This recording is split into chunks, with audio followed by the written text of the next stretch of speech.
It all begins on a devastated battlefield, covered in defeated soldiers. A horde of terrifying monsters advances mercilessly against the last line of defense. Meanwhile, the survivors gather in a camp, showing complete despair. A young man tries to talk to his uncle, but gets tapped on the head for not calling him older brother. This is Tenma Tsukishiro, a rank F hunter who asks to be called only by his name. The young man is Kyoya Hidaka, an ordinary civilian who questions if it is right for a hunter to attack people. Tenma jokes that a rank F without skills does not know what it is like to be a real hunter. He points to Kakeru Amamiya, the legendary rank SSS hunter, who is about to give a speech. It all started 20 years ago when Portal suddenly appeared and brought monsters into the world. To fight this terrible threat, the system chose special people known as hunters. These hunters were largely responsible for saving humanity from imminent extinction. Among the strongest hunters, the 11 finalists who protected humanity stood out. However, the monsters had demonic leaders with powers far beyond the greatest heroes. With the demon attack, humanity ended up retreating to its last line of defense. Out of the 11 warriors, only 5 remained to face the approaching demonic army. However, Amamiya states before everyone that they still have one last chance of salvation. A female hunter displays a magical hourglass capable of reversing all the destruction that happened. The hourglass floats in the air, glowing intensely while everyone watches with hope. Suddenly, a colossal beam of light appears, creating a dimensional portal before the hunters. That is the return portal, a unique item that allows going back to the past 20 years ago. The problem is that only a single person will be able to pass through this portal to change the past. People begin to wonder who should be the chosen one for this great mission. Soon, the crowd starts crying out desperately for Amamiya to go and save everyone's future. Meanwhile, Kyoya comments to Tenma how nice it must be to have the opportunity to go back in time. He laments that weak hunters cannot go back, but says he would love to see his parents again. Tenma just listens in silence and places his hand on the young man's head with a look of compassion. The crowd keeps shouting Amamiya's name nonstop, placing all their hope in him. Amamiya looks at the female hunter, who asks if it is not time for him to accept his destiny. She reinforces that he is the only one strong enough to defeat the demons and save the planet. He agrees, knowing that he needs to ensure everyone's survival at any cost. But suddenly, she screams desperately for him to dodge an imminent surprise attack. Gigantic spikes fall from the sky toward the platform where the hunters were gathered. The female hunter quickly extends her hands to conjure a magical protective barrier. However, the impact of the enemy attack is devastating and begins to shatter her defense. The energy shield breaks completely, generating an extremely destructive explosion of light. She is in absolute shock to see that her strongest barrier was destroyed so easily. An immense spike of solid rock pierces the dust, falling directly onto the survivors. Seeing the imminent danger, Kyoya screams desperately for his uncle, who is in the path of collision. Without thinking twice, Tenma grabs the young man to pull him out of the way of the deadly impact. He throws the boy far away as the devastating attack hits the spot dead on. Kyoya screams in tears as he sees his uncle smile peacefully before being buried. The impact crushes the hunter brutally, raising a curtain of dust and blood across the area. The young man is paralyzed, calling out for his uncle amid the rebel with a broken heart. Fallen on the ground and severely injured, Tenma opens his eyes with difficulty, hearing the screams. Kyoya runs desperately toward the debris, trying to save his beloved uncle. At death's door, Tenma smiles and whispers that he had already asked to be called older brother. At that moment, the golden energy of the destroyed portal begins to envelop Tenma's body. A system screen appears, announcing that the temporal distortion in the area will be corrected. The system notifies that the unique return to the past item has been successfully activated. With that, the rank F hunter Tenma Tsukishiro is chosen to regress 20 years in time. A colossal beam of golden light surrounds Tenma, while the witnesses watch in absolute shock. When the glare finally fades, All that remains on the platform is dust and destruction. The female hunter is totally confused, not knowing who actually entered the return portal. Amamiya falls to his knees on the ground, unable to believe that someone unexpected went back to the past. The system warns that it has detected a dangerous temporal distortion and will execute a correction soon. Tenma realizes he traveled back in time, but is distressed about being just a weak rank F hunter. He looks at his status screen, confirming that he is still just a weak rank F hunter. Tenma watches the statistics glowing in the air and realizes that all of that is really real. He finds himself in the middle of a dense forest and concludes that he truly managed to return to the past. Suddenly, a terrifying cry of pain echoes through the forest, drawing Tenma's immediate attention.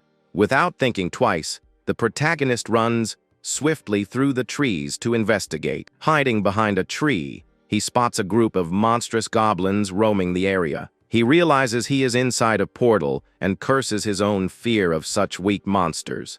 The young hunter tries to come up with a plan, since escaping from there without any skills is almost impossible. To make matters worse, a red countdown appears, showing that he has little time left. Meanwhile, the goblins remain on alert, unaware that a deadly danger is approaching fast. The monsters shout in surprise upon noticing the presence of a threat coming from the shadows. In a fraction of a second, an extremely fast attack cuts down the goblins all at once. A monster's head falls right near Tenma, leaving the young man completely in shock. He is relieved to realize there is another hunter nearby and thinks about asking for help. But the relief vanishes upon seeing the intimidating silhouette of a dark and frightening warrior. Tenma covers his mouth in panic, recognizing the terrible two-sword warrior Shalane. That deadly enemy is known among hunters as a legendary named monster.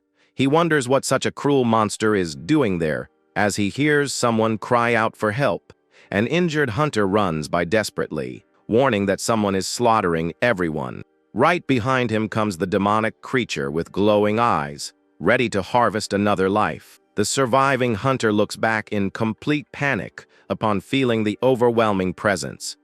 The monster raises its sharp blade, preparing a fatal coup de grace. The creature delivers a violent slash in the air, seeking to sever the poor warrior's head. At the very last millisecond, Tenma jumps heroically and pushes the ally to save him. The monster's blow misses the target and cracks the ground, creating a tremendous dust explosion. The two roll on the ground, and the hunter catches some breath after escaping death. Tenma trembles in panic upon realizing the enemy's absurd power level up close.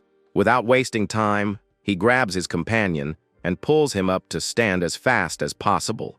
The two start running desperately through the woods, trying to throw off the named monster. Meanwhile, the terrifying pursuer recovers from the blow and watches the warriors escape. The monster lets out a scary growl, showing its sharp teeth with a cruel smile. Tired and panting, the two hunters keep running through the forest, looking for shelter. Tenma collapses on the ground exhausted, lamenting that his weak rank F body has no stamina. He breathes deeply, trying to recover, but his eyes widen upon noticing something important. He recognizes the crest on his ally's armor, identifying the famous Night Crow Guild.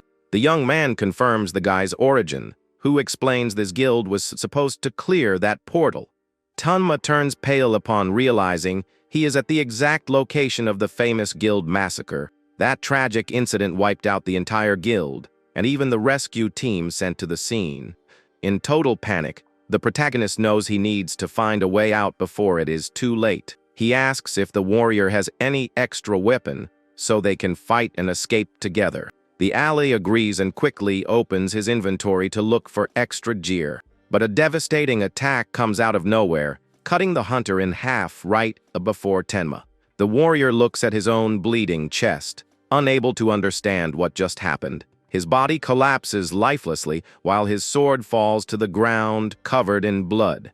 Tenma quickly picks up the fallen sword of his dead companion to defend himself. The terrifying warrior jumps into the air, unleashing an extremely violent attack against him.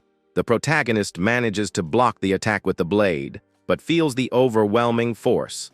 The violent impact throws Tenma backward, making the young man skid brutally across the ground. He hits his back against a huge tree, suffering colossal damage all over his body. Right after that, the guy collapses face down on the ground, completely without strength to get up. He spits blood and realizes in despair that he was left at death's door with just a single blow. Terrifying monster keeps advancing calmly, ready to finish off the young hunter. At this critical moment, a system screen starts a 4-second countdown. Tenma watches those red numbers dropping without understanding what is about to happen. At death's door, he regrets having gone back to the past only to die in such a pathetic way. The protagonist feels useless, thinking that someone weak like could never change anything. While crying over humanity's last lost chance, the system timer hits 0. Suddenly, the system successfully activates the causality adjustment protocol on the young man. A notification warns that he has acquired a unique, supreme, tier special trait. The system reveals that Tenma's experience points will now be multiplied by 100,000. He is in total shock, unable to believe that the experience bonus is so colossal. Because he suffered severe injuries, he gains the resistance skill with the absurd bonus. Dozens of screens start flashing, showing the resistance skill leveling up. In a matter of moments, Tenma's new skill reaches the absolute maximum evolution level. He cries, remembering that in all his past life, he had never leveled up a skill. Now at maximum level, the power allows him to keep fighting even after suffering mortal wounds. Feeling the pain vanish, Tenma manages to move again and grips his sword held firmly. The terrifying warrior unleashes another devastating blow in the direction where the guy had fallen. But Tenma manages to dodge in time and leans on the blade, standing up with new determination. The system screen glows, reinforcing that his lack of talent has been perfectly compensated. The protagonist gives a confident smile upon realizing the absurd advantages of this new bonus. He apologizes mentally to Kaiwa for not being able to protect him until the end of his life. Tenma swears he will change his world destroyed by demons so he can see the boy again in the future. He will use all this absurd multiplication power to crush enemies and rewrite history. With the weapon glowing, he solemnly swears he will change the destiny of all humanity from then on. The young man wields the blade and faces the legendary named monster standing right in front of him. The hunter reflects on how the resistance skill leveled up so fast just by surviving. With this surreal new power, he finally feels capable of getting out of that portal alive. The named monster lets out another annoyed growl upon realizing the human is still standing. In the blink of an eye, the creature leaps furiously toward Tenma with its dual blades. With renewed reflexes, the protagonist prepares a precise strike to intercept the enemy advance. The weapons clash violently, activating the astronomical 100,000 times experience bonus. Immediately after the clash, the system announces that he has acquired a new sword mastery. The swordsmanship skill levels up instantly until it reaches the absolute maximum level. With the new mastery, he delivers a crushing counterattack that throws the opponent backward. The named monster slides across the grass, trying to regain its balance after being pushed with force. The terrifying creature growls in confusion, not understanding how that weak human got so strong out of nowhere. Tenma is perplexed to read that his sword mastery reached the limit so instantly. He recognizes that getting for free what normal hunters take years training for is something absurd. Holding the hilt of the blade now feels natural and perfect under the effect of level 10 swordsmanship. Furious, the opponent advances once more, leaving a green trail of destruction through the forest. It jumps from an incredible height, landing with both weapons ready to cut Tenma in half. The protagonist raises his blade and defends the aerial impact with a firmness previously impossible. The tremendous clash cracks the rock below them, raising dust and debris all over the clearing. Tenma activates both skills at the same time, feeling his strength increase brutally. With a powerful battle cry, he uses all his remaining power to fight the creature. In an agile movement, he manages to repel the named monster's attack, throwing it into the air. The creature lands firmly, but steps back slightly to reassess its opponent's strength. The monster gives a macabre laugh, realizing the battle has finally become interesting. Even with the bonus, Tenma knows that just defending will not make him win that brutal combat. The monster unleashes a sequence of fast attacks, creating strong air currents in the clearing. The protagonist uses his newly acquired speed to successfully block each of the blows. Realizing the attacks will not stop, Tenma closes his eyes, seeking total combat focus. Concentrating intensely, the system announces that he has acquired the perception skill.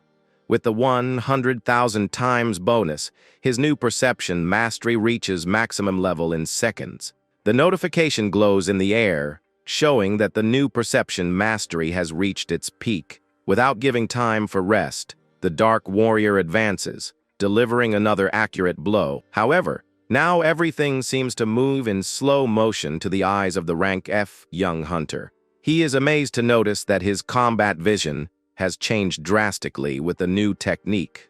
The entire trajectory of the monster's blades becomes perfectly visible, revealing its weaknesses. With the path clear, he positions himself to return the attack with millimeter precision. The guide delivers a formidable blow, easily deflecting the adversary's weapon in midair. He retreats with a long leap that cracks all the ground below, revealing his new agility. Tenma feels the wind currents and the position of every plant around him thanks to perception. He reflects in awe, knowing that is one of the most coveted skills in the world. The young man realizes that he now sees the world the same way legendary elite hunters do. The monster also notices the guy's posture change and assumes a low attack stance. The creature's eyes glow intensely in the darkness, revealing an insane bloodlust. It projects itself forward at extreme speed, leaving claw marks tearing through the wind. Tenma reacts with fast reflexes and positions his sword to contain the imminent impact. The adversary spins like a dark hurricane, unleashing circular cuts in all directions. The guy manages to parry each consecutive blow with mastery, generating sparks around him. With a quick movement, he lowers his body and tries an accurate counterattack on the legs. To his surprise, the opponent moves so fast that it leaves a confusing residual image in the air. Tenma realizes he will not be able to block the next attack, coming directly from his blind spot. At the last instant, the protagonist tries to take a quick step back, seeking to escape the blow. The system reacts immediately, announcing that the guy has acquired the movement skill. As expected, Tenma's new movement mastery climbs to the maximum level in the blink of an eye. Thanks to this, he performs a perfect acrobatic jump, easily dodging the adversary's blade. The guy lands lightly at a safe distance, leaving a trail of dust on the ground. He looks back in surprise, realizing he ended up jumping much farther than he intended. The Shadow Warrior lets out another growl of fury upon seeing another attack miss into empty space. Tenma smiles, feeling his steps are incredibly light and ready for the attack. With swordsmanship and movement masteries at maximum level, the protagonist charges right back. He leaps furiously against the opponent, convinced he now has the strength to win the combat. Tenma's blade comes down overwhelmingly, seeking to break the creature's firm defense. The two exchange fierce, high-speed blows that leave glowing marks cutting through the air. The Shadow Warrior is furious to notice that his weak opponent now moves like him. With a sarcastic smile on his face, the guy taunts the opponent, asking what he thought of the hit. The monster tries a brutal counterattack, generating another terrifying metal clash in the air. The titanic impact cracks the forest, creating a huge cloud of dust visible from afar. Amid the dust, the two continue an insane exchange of blows, moving like blurs. The monster roars in pure frustration at being pressed by an opponent previously considered weak. The energy released by the two collides and generates devastating shock waves throughout the forest. A bright and mysterious blue portal opens in the middle of a forest, while a woman watches everything closely. Rank C hunter Eunice Sherigain complains on the phone about some idiot getting stuck in such a weak portal. She notices that the time limit is up and sighs irritably, knowing that talking to that association is a waste of time. Yuna hangs up the association's device, and activates a blue holographic screen directly in the palm of her hand. She analyzes the rescue request for a common rank F portal that was invaded by a beginner guild. Unenthusiastic, she stretches, imagining that the hunters must just be drinking and having fun inside. With that, the young woman activates her spatial teleportation skill to enter the portal right away and solve the problem. Upon arriving on the other side, she is faced with several bodies of torn goblins scattered across the forest floor. Yuna covers her nose in horror at the trail of destruction and the huge mess left right at the portal entrance.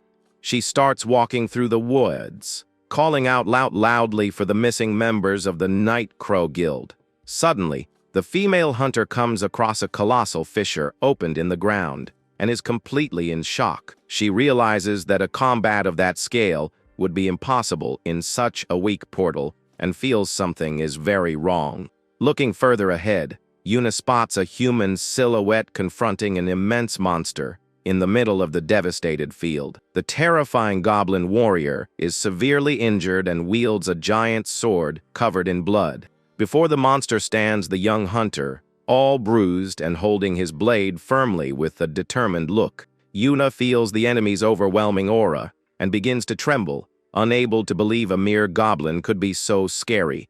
The monster roars furiously while glaring at the injured boy, who refuses to back down from the deadly danger. To everyone's surprise, the creature starts speaking and says its true name is Sieja Chulane. It reveals itself as the legendary mystical warrior, showing frightening intelligence for a monster. Yuna is totally paralyzed upon hearing a goblin communicate perfectly using human language. The young hunter smiles even while injured and states with conviction that he will surely pay the debt he owes him. The monster then raises its gigantic sword, unleashing a crushing blow that makes the very air tremble. A thunderous impact happens, raising dust and destroying everything around with impressive force. When the smoke finally starts to clear, the youth remains standing, walking slowly through the clearing. Yuna watches that whole scene without being able to comprehend the absurd level of power she just witnessed. She runs desperately toward the guy, who falls to his knees on the ground, completely exhausted after the combat. She introduces herself as the rescue team and asks what happened to the rest of the guild members. When Yuna tries to keep him awake, she asks distressed about the true identity of that talking goblin. The young man opens his eyes slowly, staring fixedly at the female hunter who supports him with so much worry. With a sarcastic smile on his face, he points at her and says he is now officially the savior of her life. The guy whispers for her not to forget that and passes out, falling directly onto her shoulders all at once. He collapses completely without strength onto the grass, while the young woman remains unresponsive, facing the sudden fate. Later, Yuna sighs in frustration, not knowing how on earth she is going to report such a surreal event. Elsewhere, the strong ceiling lights flicker, indicating that someone is finally waking up from a coma. The protagonist opens his eyes and sits up slowly on a hospital bed, still a bit confused by the situation. Pulling back the curtain, he looks out the window and realizes he is in a medical ward surrounded by other patients. The guy extends his hand and touches a blue holographic system screen that floats before him. He looks closely at the data, confirming to himself that everything he lived through really happened for real. His skill list shows that several important masteries reached maximum level in just one battle. He confirms that his status still defines him as a rank F hunter, but with a unique trait activated. The guy reflects that the only reason for managing to face that legendary monster on equal terms was this effect. Upon opening the description, he sees that his EX rank experience multiplier increased astronomically. The protagonist notes that the special effect of this bonus trait is still locked by the system. He concludes that this insane bonus is compensation from the system itself for the fact that he has no talent at all. The youth wonders if the legendary warrior Amamiya Kekaru would receive this same bonus had he gone back in time, but he soon realizes that someone with such overwhelming talent from the start would never need help like that. He decides to stop thinking about it, knowing he needs to focus only on what he can do with this second chance. Suddenly, a familiar voice interrupts his thoughts, and the guy looks back in surprise at the unexpected visit. Yuna enters the room, saying the doctors expected him to take at least another week to wake up. Protagonist looks at his own hands, intrigued to realize he healed fast even without healing skills. He discovers he acquired a max-level natural recovery skill while he was unconscious. Yuna is indignant to notice that the guy is focused on the system's screen and ignoring his own savior. He asks innocently who she is, and the female hunter yells angrily, reminding him they met at the portal. She introduces herself formally as Yuna Shirogane and shows her association rank Sea Hunter credential. The guy finally recalls the situation and remembers that the terrifying goblin fled as soon as the female hunter appeared. He remembers that in the original timeline, this entire rescue team would be brutally massacred by the monster. The guy says that actually it was he who saved her life, and the young woman ends up agreeing a bit awkwardly. She explains that a surviving guild member who was hiding testified in his favor, telling the whole truth. The guy flashes a discreet smile upon discovering that someone else managed to escape that massacre alive. But the female hunter changes her tone of voice and seriously warns that the guy's survival caused a big problem. She reveals that the association decided to cover up the case and will not recognize that a rank FF hunter defeated the goblin. To her surprise, the guy just shrugs and says calmly that he does not care about that in the slightest. Yuna runs after him indignant, asking if he does not care about losing the chance to become famous overnight. The young man knows very well that the demon's true objective is to invade the real world and dominate all humanity. He concludes that drawing attention now would be fatal, since demons disguised among humans would hunt him down immediately. Without giving explanations, he says he is done talking and starts to leave, leaving the irritated young woman behind.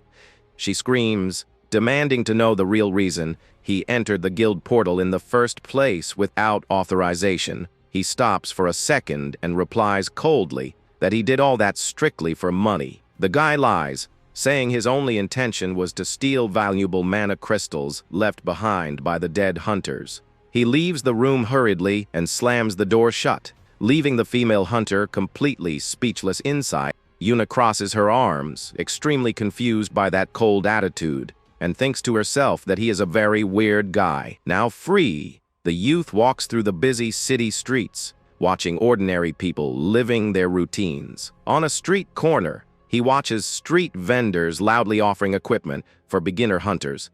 He sees students laughing happily and notices how society peacefully coexists with the reality of guilds. The protagonist smiles in relief as he contemplates up close that world full of life long before total destruction begins. He finally arrives in front of the huge white residential apartment complex where he used to live in the past. The guy walks down the hallway and quickly types the electronic password to open the door of his old apartment. Upon entering, he sighs in relief to be home at last and notices that absolutely nothing changed in that place. Tired from all the day's hustle, the youth throws himself onto the cozy couch to rest his still, weakened body. Lying in the living room, he stares at the ceiling in absolute silence, concentrating his thoughts on the immense challenge ahead.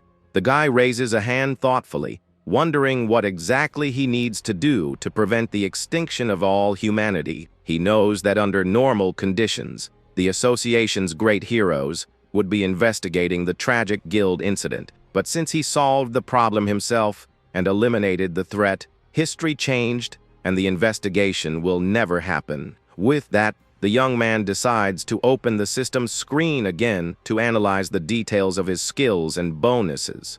He realizes the past has already started to change, and that he is the only one capable of carrying the burden of saving the world's future. The youth clenches his fist with extreme determination, swearing he will get stronger than everyone to prevent the end of the world. He remembers that he always read Hunter magazines, and therefore knows most of the major incidents that will happen. The problem is that he does not remember the small, crucial details of each event, and that leaves him quite frustrated. Suddenly, he recalls that his combat perception completely changed the way he viewed the world around him. The guy gets up from the couch in a bound, realizing he needs to find a way to improve his memory as well. The next day, he decides to pick up an extremely complex advanced quantum mechanics book to test his brain. He sits in the public library, believing that forcing his mind with difficult reading will activate a new skill. The guy focuses all his attention on those pages,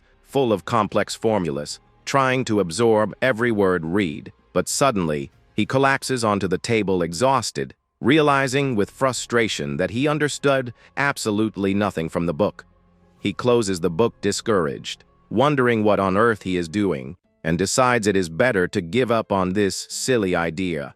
But suddenly, the system reacts unexpectedly and announces it has detected high-level intellectual activity. An avalanche of notifications glows in the air, showing that his new intelligence mastery has skyrocketed to maximum level. Seeing that his crazy plan actually worked, the young hunter cannot contain a laugh of pure satisfaction. Curious, the guy immediately activates the system menu to check what exact improvements he received. He notes that his magic power and mana control rose slightly, but realizes the change was not so drastic. He closes his eyes, realizing he can use his intelligence and perception together to access lost memories. A strong golden energy begins to emanate from the youth, while he concentrates intensely in the middle of the library.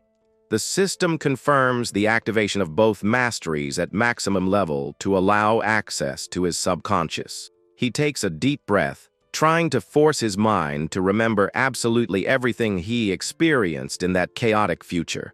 Quick images of the end of the world and past battles flash through his thoughts like an old movie. Immediately, a new memory search skill is created and reaches maximum level thanks to the experience bonus.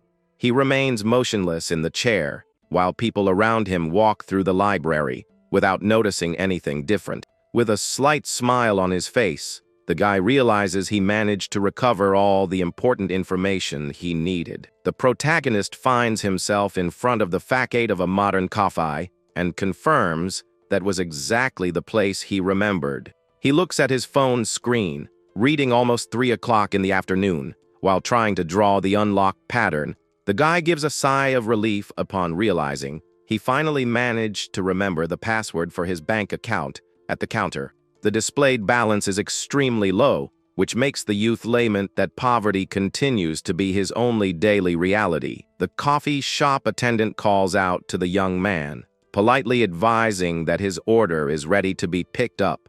The guy takes the cup and takes a long sip of iced coffee, delighting in the refreshing taste of that simple drink. He leans on the terrace chair, feeling truly alive again in front of that beautiful urban landscape. The youth watches the movement from above and plans to soon find the hidden demons in the city before they get stronger. The guy decides that his first target will be the terrifying growth demon, who was the first to reveal itself in the past. Suddenly, the cell phone on the table starts vibrating intensely, displaying the name Hiroki Gondo glowing on the screen. He picks up the device quite confused, unable to immediately remember who that old contact is. Upon answering the call, the person on the other end shouts, calling the guy a substitute, and warns they are collecting mana stones. The man orders him to go immediately to Seikyo Shichioji City, activating memory search at maximum level. He remembers that in the past, he lived on odd jobs as a rank F hunter, substituting members in teams from other guilds. The leader yells on the phone telling him to hurry, but the young hunter replies calmly that he will not be able to go. The guy explains bluntly that unfortunately he does not have enough money even to pay for the taxi to the location. He remains calm with the phone to his ear, awaiting the irritated reaction of the leader on the other end of the line. Moments later, a yellow vehicle speeds down the avenue, indicating that his transportation has been provided. Already inside the car, the guy opens his system menu again, laughing at the leader's attitude who hung up in his face. He analyzes his entire list of max-level skills and is quite satisfied with his current arsenal. The taxi finally brakes and parks in front of a beautiful square surrounded by lush green mountains in the background. Stepping out of the car, he spots a glowing blue portal surrounded by several warriors ready for the new incursion. The protagonist smiles, thinking that will be an excellent opportunity to test all his new masteries. The youth walks toward the group of adventurers, waiting right at the entrance of the mysterious shining portal. The green-haired leader soon spots him and complains in a harsh tone, saying the guy is extremely late. Rank D hunter Kuki Kazama rants, ordering him to move fast, so as not to hurt the guild's schedule. The protagonist glares at him with an extremely cold and intimidating look, making the leader back up in sudden fright. The system activates, revealing that the guy has acquired the intimidation skill, which soon climbs to maximum level. The description shows that the tech weakens the adversary by 9%, being a perfect bonus for combat. Unfazed by the boss's insults, the guy extends his hand and calmly asks them to lend him a spare weapon. Still trembling from the youth's gaze, Kuki orders his subordinate to hand over any second-hand gear. The guild master heads toward the portal, while the other members whisper about his sudden nervousness. Already inside the portal, a fierce combat begins with one of the hunters slicing a goblin in half brutally. The guild manages to clear the cave entrance with ease, leaving several defeated creatures across the rocky soil. One of the elite warriors shouts, telling the porters to hurry up in collecting the valuable mana stones. A young assistant runs desperately with a heavy backpack on his back, while the protagonist walks very calmly. The porter stabs a small dagger into the chest of a downed monster to extract the mana core with ease. However, the assistant shows extreme difficulty and exhaustion in managing to pierce the creature's tough skin. Seeing his colleague's effort, the protagonist approaches and asks in a friendly way if he has any spare dagger. The young assistant is surprised by the request, but promptly pulls out a spare weapon and hands it to the guy. With a single precise and extremely fast movement, the guy pierces the monster, making blood spurt through the air. The young porter is in absolute shock at the speed and frightening precision of that substitute hunter. At the exact same moment, the system announces that he has started collecting items from the monster and acquired skinning skill. Thanks to the experience multiplier, his new skinning skill starts climbing in level absurdly fast. In a few seconds, the skinning technique reaches maximum level, and the guy holds beautiful, pure mana stones in his hands.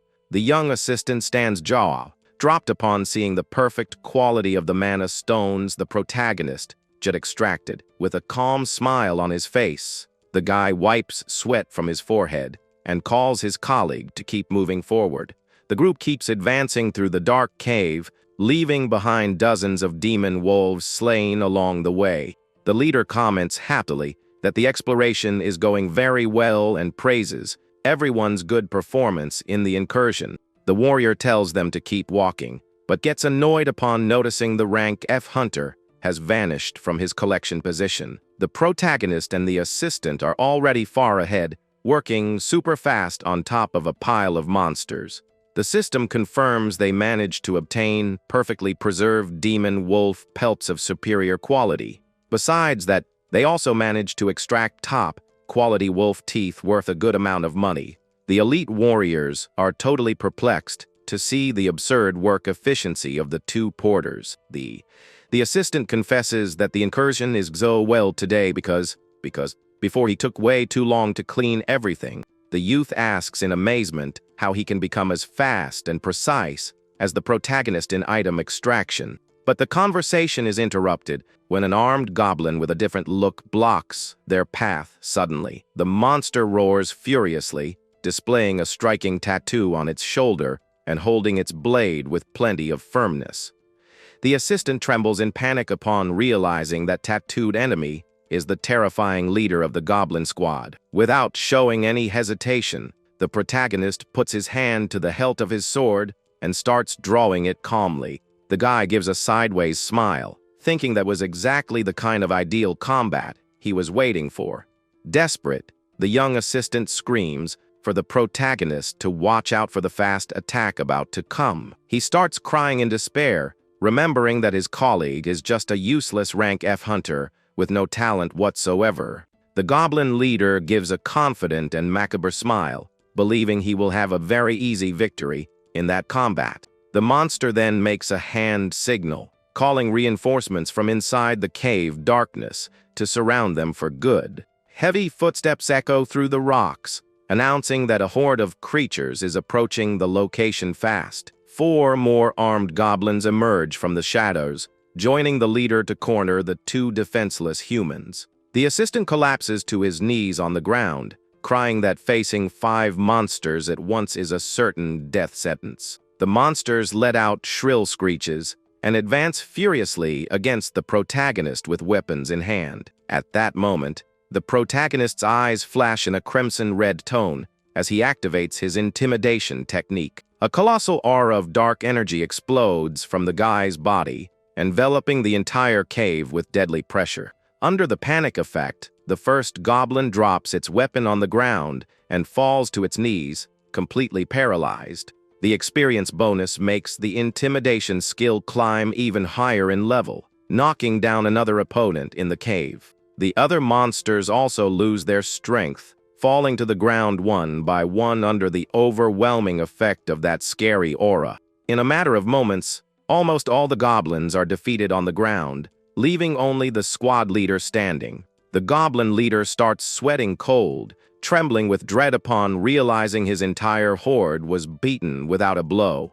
The guy gives a sideways smile, amazed by the surreal power of his new mental and area control technique. Suddenly, subtle sound coming from the darkness draws the guy's attention, and he looks sideways, intrigued by the noise. He notices that the poor assistant ended up fainting from fear, with his soul almost leaving his body from so much pressure. The protagonist smiles in relief, noting that now he no longer needs to worry about hiding his true techniques.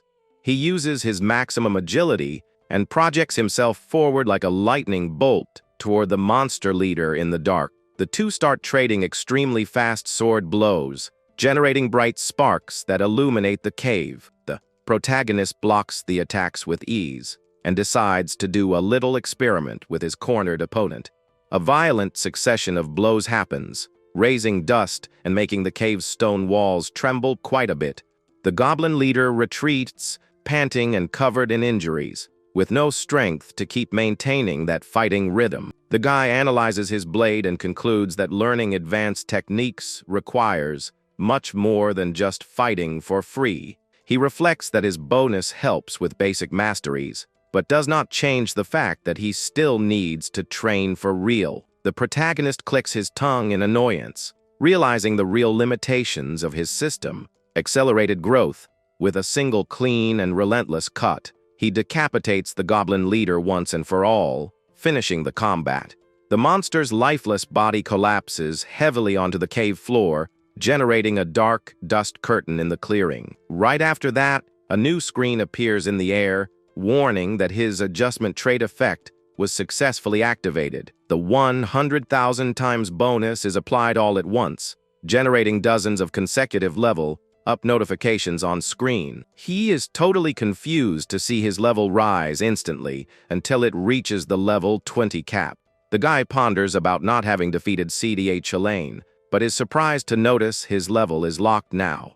System explains that having his level locked means he will not be able to climb higher until he completes his awakening quest.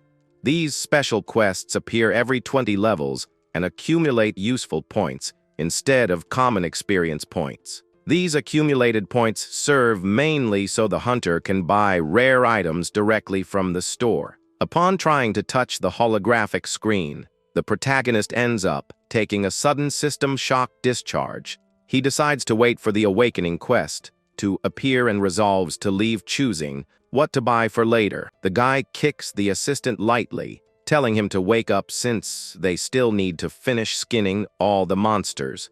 The youth wakes up dizzy, wiping saliva from the corner of his mouth, without understanding very well what happened while he slept. Upon opening his eyes, He gets a terrible scare upon facing the bodies and the severed head of the goblin captain. The assistant screams in disbelief upon seeing that the terrifying captain and his entire squad were completely annihilated. He asks what happened, and the protagonist lies, saying another group of hunters came by and defeated the monsters. The two sit on the rocky ground and restart the skinning and mana stone collection work from the creatures. The protagonist discreetly watches his colleague struggling and decides to check his status panel again. He waves his hand, activating his glowing blue window to check the improvements in his current attributes. The status screen shows that he reached level 20 with almost all his masteries at absolute maximum level. The only pending issue that really bothers him is the red warnings showing that his level progress is locked. The guy knows he cannot afford to stand around waiting if he wants to keep hunting hidden demons. Suddenly, a red notification glows, warning that he has reached the maximum allowed limit for Class F. The system notifies that the difficulty of the Awakening quest will be increased, bringing a much better reward. He is intrigued by the warning and wonders what the true meaning of this sudden increase in the quest will be. Suddenly, the protagonist's eyes widen in absolute shock as he reads the details of the new reward. He gives a nervous smile, realizing the situation has become extremely dangerous with the new rules imposed. The guy stares at the screen in disbelief, trying to process the absurd information the system just revealed to him. With a racing heart, he concludes that the new conditions of the Awakening test are totally insane and surreal. Meanwhile, the assistant holds the collected stones and stares at his colleague without understanding the reason for his strange reaction. The guy gives a silly laugh, staring into empty space, making the assistant think in fright that he went crazy for good. The details reveal incredible benefits, such as breaking the level 10 limit for all the hunter's masteries. He realizes that limit-breaking quest is totally different from any ordinary Awakening test. The panel displays legendary rewards that include the increase of his multiplied attributes and the evolution of the store. With a confident smile, he knows his strength will climb to surreal heights if he manages to rise to rank D.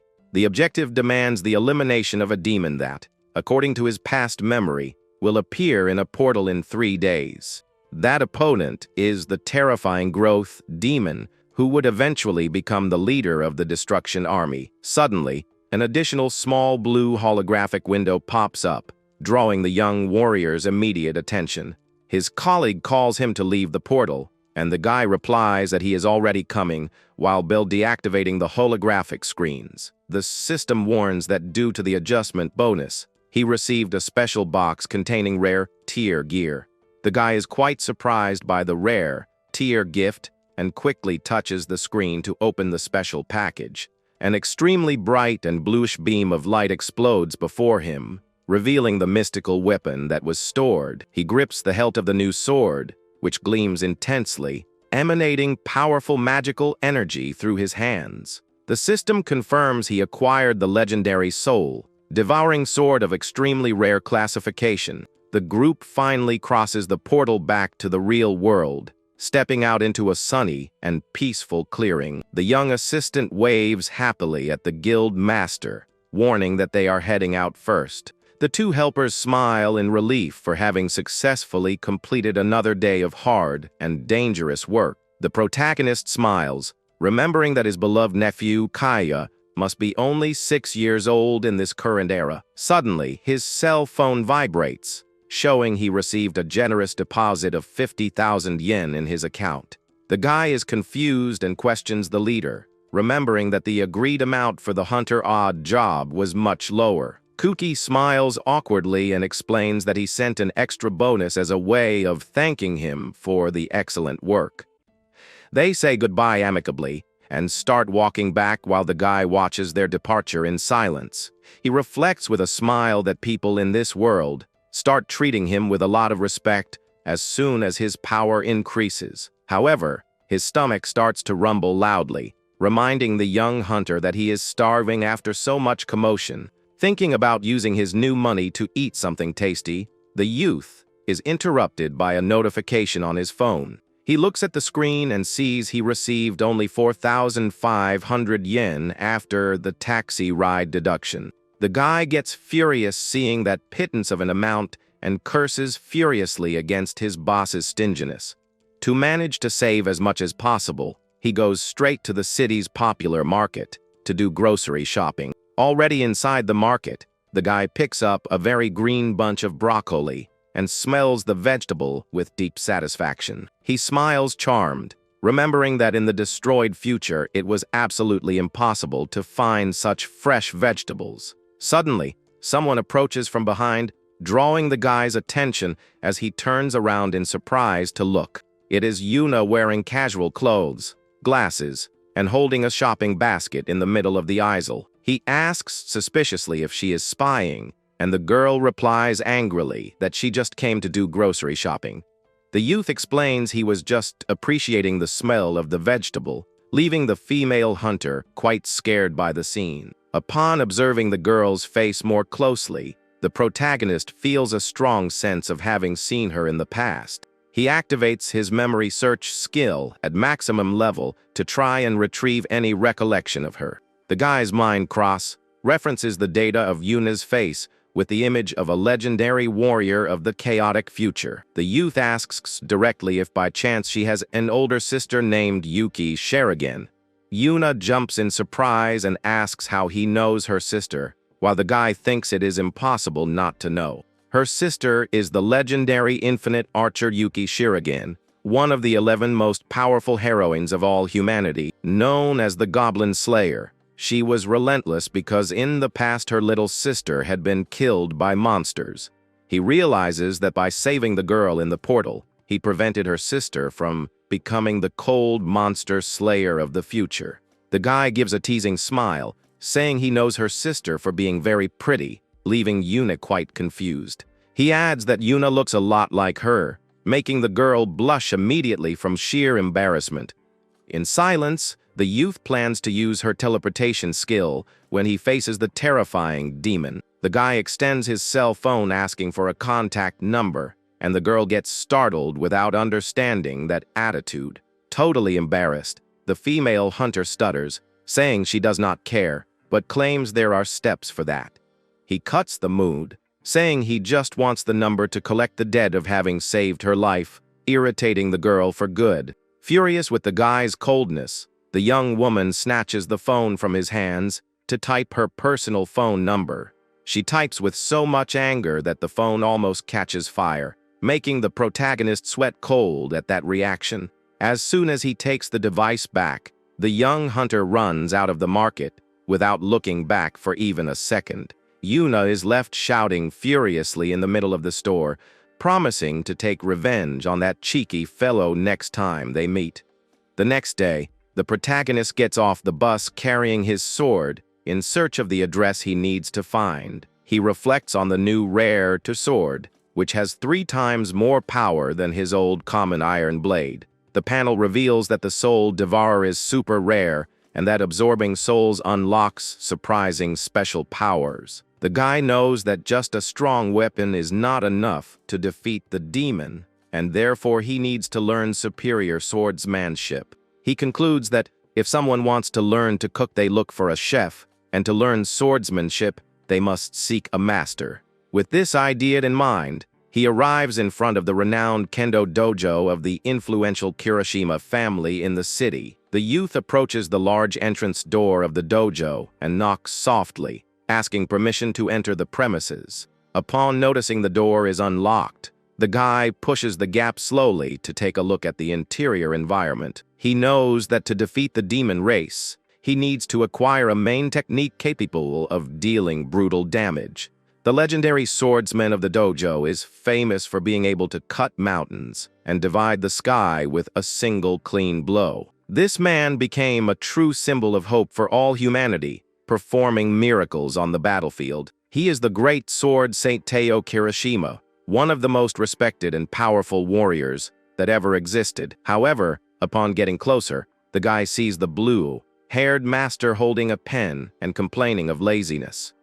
legendary sword saint is sitting at the table signing papers without paying much attention to the young visitor who arrived. The young man's heart races as he approaches that mystical warrior, hoping to be received with huge grandeur. But to Tenma's surprise, the room floor is completely covered by hundreds of signed autograph cards. The master gives a long, lazy yawn, showing he is totally bored of signing so much paperwork. The man looks at the guy and asks if he is just another desperate fan who came to seek a quick autograph. With a vain smile, Tayo twirls the pen between his fingers and asks in what spot the youth wants his autograph. The protagonist remembers that in the previous timeline, the sword saint's blade was a sight worthy of respect. A single slash of his sword divided the skies and cut large mountains in half, generating unbelievable destruction. The sword saint's strength was indisputably perfect, but the man in his memories looked a bit different. The sword saint lets out a big laugh and asks if the boy really wants an autograph from him. He brags, saying he is the one who will save the world while autographing a fan's belongings on the spot. While drinking a soda, Tenma thinks the famous warrior is worse than the rumors said. He remembers that in the future rumors surfaced that the sword saint died fighting the demons. Kirishima uncaps the pen and asks excitedly if the boy wants him to autograph his back. Tenma decides to ask directly to be mentored by him, leaving the man totally surprised. The warrior grabs the young man, very excited, thinking he wants to become his great disciple. The guy sits on the couch, quite uncomfortable seeing the room full of autograph papers on the floor. Kirishima drinks his tea and vents that he spent the entire last month focused solely on giving autographs. The master questions how Tenma found him if he only registered and did no quests. He approaches with a serious look and stares at the guy very intriguingly for a few seconds. Then the man laughs, pointing out that the boy must have fallen in love with his technique at the exam. The master laughs heartily while Tenma stays seated next to him, trying to keep calm. Tenma confirms that he wants to learn one of his skills, and the master agrees to teach with pride. The youth recalls a conversation he had with the drunk sword saint a bar in the future. On that occasion, the drunk man revealed that there is a simple technique that serves as the basis for everything. Pointing his finger, the warrior said it was a well-known fundamental skill. This technique is the famous straight line slash that serves as the foundation for swordsmanship mastery. Returning to the present, the master is surprised to hear that Tenma wishes to learn this slash. Kirishima stands up and grabs a wooden sword from the rack to start the training. He hands the practice weapon to the young man and asks him to try holding it for the first time. Tenma slowly reaches out his hands to take the equipment and show his determination to learn. Suddenly, the master pulls the sword back, saying that the boy has no talent for this at all. He claims he can see the lack of talent just by looking and tells the young man to give up on this path. Indignant, Tenma replies loudly that he will only know if he has talent after he truly tries. The master lets out a long sigh at the boy's stubborn insistence on continuing the training. He hands the wooden sword to Tenma, deciding to give him a chance to test himself.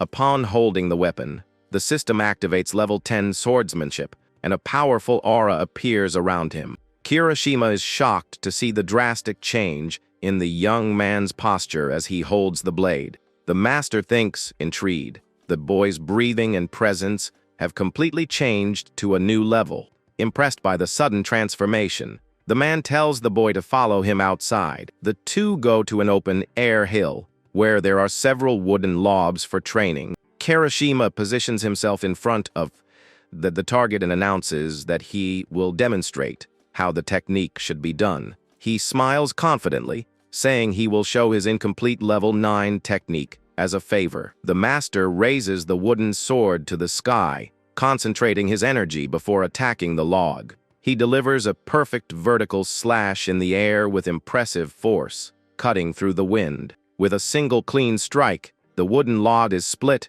perfectly in half, falling to the ground.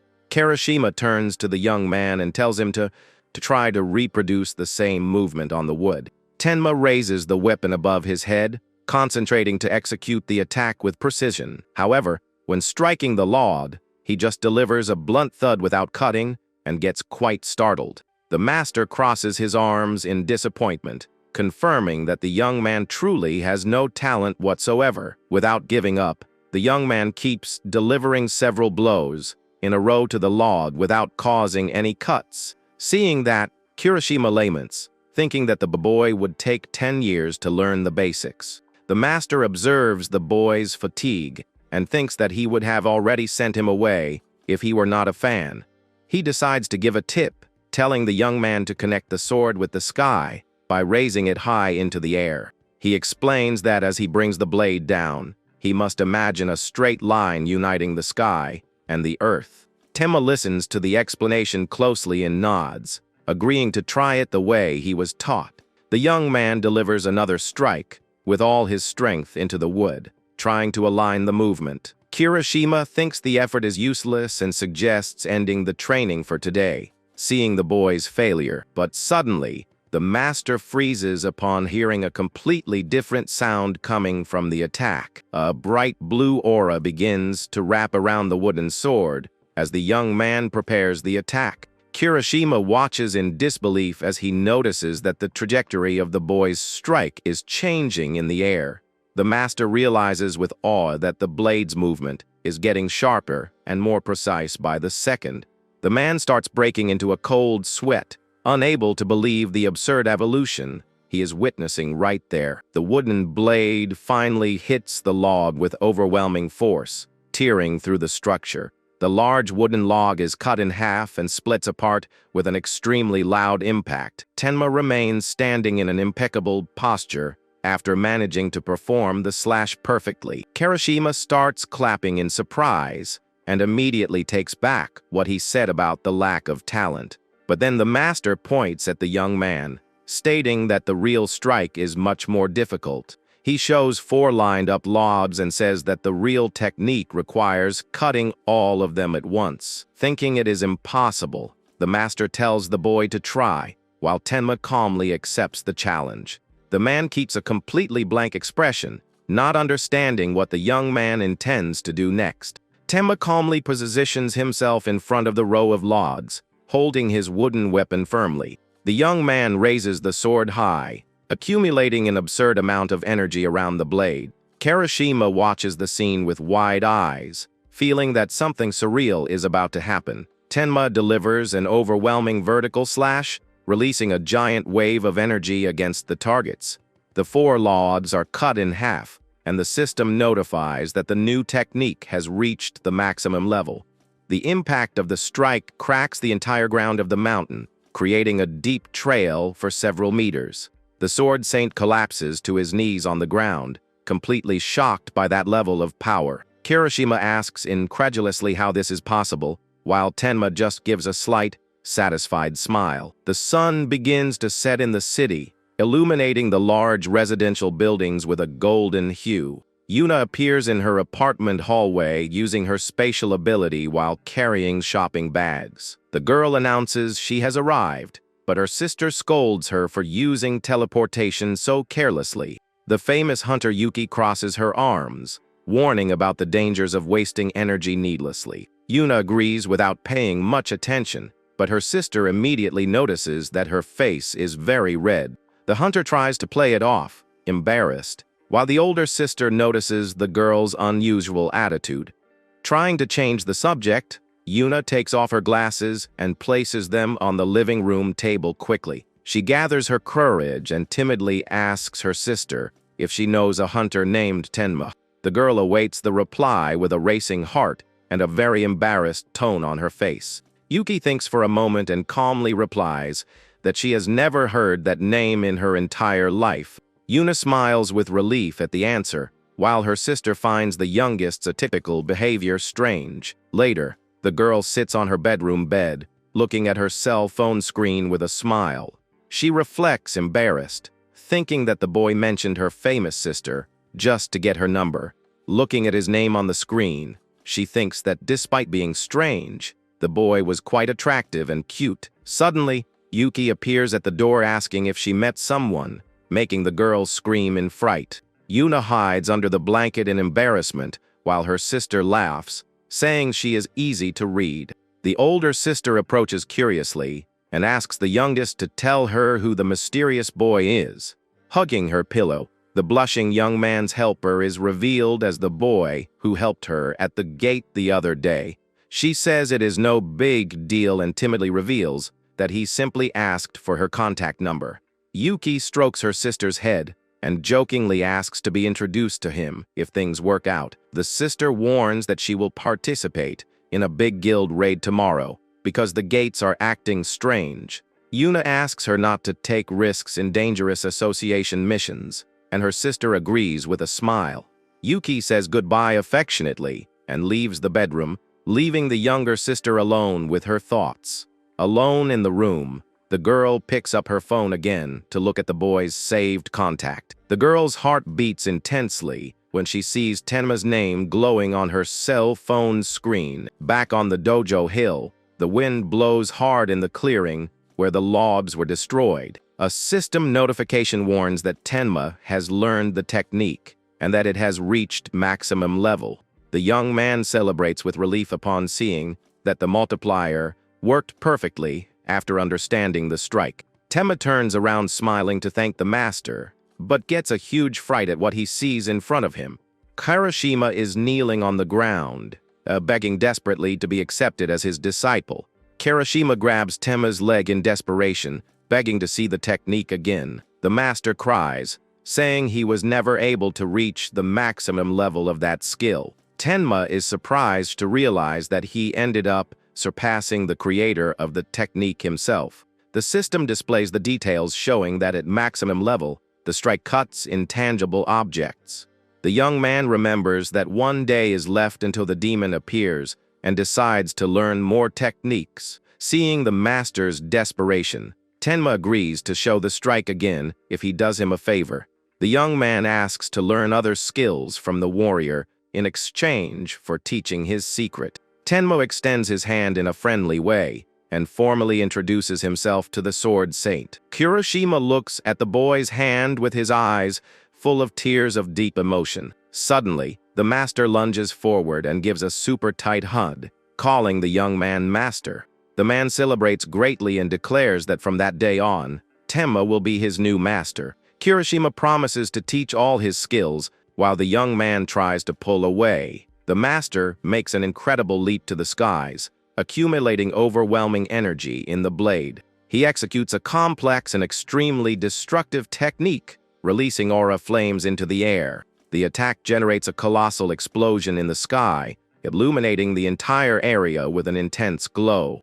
The warrior lands on the ground with total mastery as the dust from the explosion dissipates. Kirishima puts the sword in its sheath and asks with a smile if the boy managed to get the hang of it. Tenma is left completely breathless, realizing he could not even keep up with his eyes. The young man collapses to his knees, tired, realizing he didn't understand any of that strike's theory. He concludes, frustrated, that the system bonus does not change his total lack of natural talent. The recovery skill activates automatically, healing all his spent stamina. Kirishima suggests ending the training, saying he has another pending matter to resolve. Tenma smiles, saying he hopes to see the master's slash even more perfected in the future. The man reveals that he intended to give up on missions, but changed his mind after meeting the boy. Kirishima gets excited, promising to become a true hunter while Tenma supports him.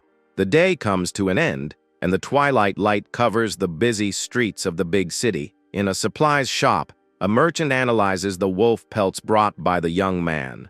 The old blacksmith praises the quality of the materials and asks if the young man learned skinning. He explains that high-quality materials guarantee bonus effects when crafting new items. The man says goodbye in a friendly way, asking Tenma to bring more materials in the future. The young man looks at the simple equipment received and thinks the blacksmith paid very little for everything. Walking down the street, he opens the menu and knows that even basic items make a big difference. The young man grabs his cell phone with the intention of doing the last task before the big mission. Yuna's phone starts ringing, displaying Tenma's name glowing on the device's screen. The girl notices the call and reaches out to answer the cell phone as quickly as possible. With a facial mask on her face, Yuna answers the phone, surprised by the sudden call. Tenma says he needs to talk to her and asks if the hunter has a free moment. Trying to act charming, the girl pretends to be busy to make the boy wait a little bit. However, Tenma says directly that the call is about the irregular gate matter. The girl's facial mask completely crushes from so much embarrassment upon realizing it was just work. Furious and embarrassed, Yuna wipes her face and screams into the phone, asking what he said. The awakening mission screen pops up, displaying the objective of defeating the first demon. At night in his apartment, Tenma holds his new sword, looking firmly toward the balcony. With a determined look, the young hunter declares that he is totally ready for combat. The next day, Tenma meets Yuna near the gate, apologizing for the delay. The hunter asks if the information is reliable, and Tenma replies that she will see when they arrive.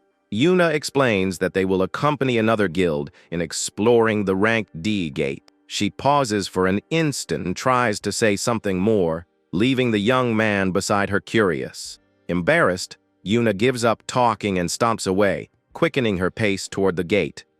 Tenma runs after her while the guild group waits for their arrival near the gate. At the gate entrance, guild leader Roman awaits the correct time for the invasion. Yuna introduces herself to the group, and the guild mage named Mai greets her with friendliness. The mage asks about the companion, and Yuna replies that Tenma will provide support at the location. Leader Taiga introduces himself arrogantly and asks them to leave soon upon finishing. The man warns coldly that all monsters in the gate belong to his hunting team. Tenma agrees in silence, noticing the leader's contempt for the presence of a weak hunter. The young man remembers that in the original timeline, everyone in this guild ended up dead. Taiga notices Tenma's gaze and asks harshly if he has something to say. The young man just shakes his head, preferring not to cause trouble before entering the mission. The leader tells the two to stay quiet and just follow the group inside the gate. Yuna whispers to Tenma, complaining about the silly rivalry the guilds have with the association.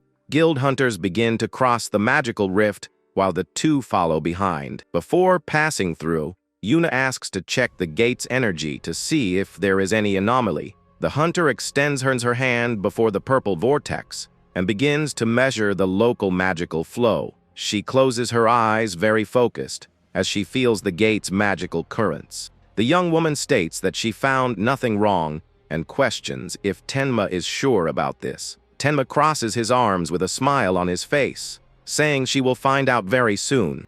Yuna thinks the young man's attitude is mysterious and decides to trust him even while running the risk. On the other side of the gate, they find a beautiful forest illuminated by a large blue moon. The girl is enchanted by the beauty of the place, while Tenma walks, focused on the mission. Holding the sword hilt, the young man knows that the gate's boss monster is hidden there. He confirms to himself that the terrible growth demon is lurking in the area. The group advances along a magical trail by the lake without noticing the threat in the shadows. Taiga looks back and yells, telling the two representatives not to stray from the group. He warns that it will be a terrible headache if any accident happens to them. Yuna replies mockingly, annoyed that a rank D hunter wants to give orders to her. Guild members laugh confidently, believing that will be an easy mission. Tenma thinks that beginner hunters usually fall for the illusion that they will become the strongest. He reflects on leveling up and how easy is to fool oneself at the beginning of a career.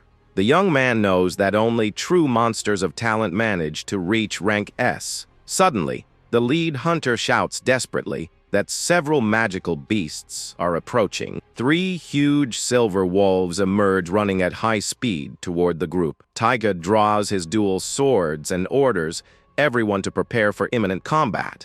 The frontline warriors assume battle stance, ready to contain the pack's attack. The group's mage raises her staff and conjures a powerful magical protection barrier. A golden dome of energy surrounds the combatants, guaranteeing defense against the beasts. A mage in the rear prepares offensive spells, creating dozens of magical arrows. The wolves collide against the glowing shield, trying to push forward by force no matter what. The mage fires the attack and launches a storm of luminous projectiles onto the wolves. Several explosions hit the monsters dead-on, causing massive damage to the front line. The wolves fall wounded to the ground, whining in pain after suffering the impact of the fire spells. Taiga leads the counter-attack and advances with his warriors to finish off the fallen beasts.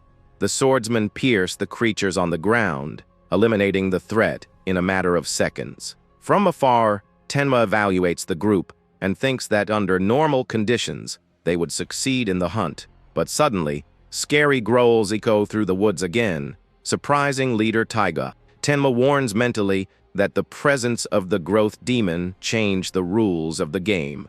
A gloomy black aura wraps around the fallen wolves, who stand up with monstrous strength. Taiga starts breaking into a cold sweat in shock upon realizing the evil aura that took over the creatures. Desperate, the leader tells everyone to retreat to the barrier, while the monsters advance. He is horrified to see that the wolves remain standing even after taking fatal strikes.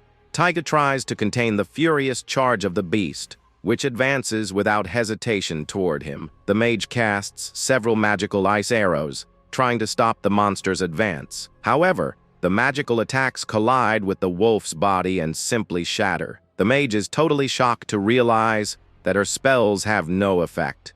The beast bites the light shield with brutal force, opening several cracks in the barrier. The protection dome shatters completely, leaving the leader totally exposed. Taiga is thrown far away by the violent impact of the strengthened beast's attack. The other guild warriors try to contain the beast, but are easily run over. The mage falls backward onto the ground, letting out a panic scream in the face of imminent danger. Taiga recovers from the strike and screams furiously, telling his group to keep fighting.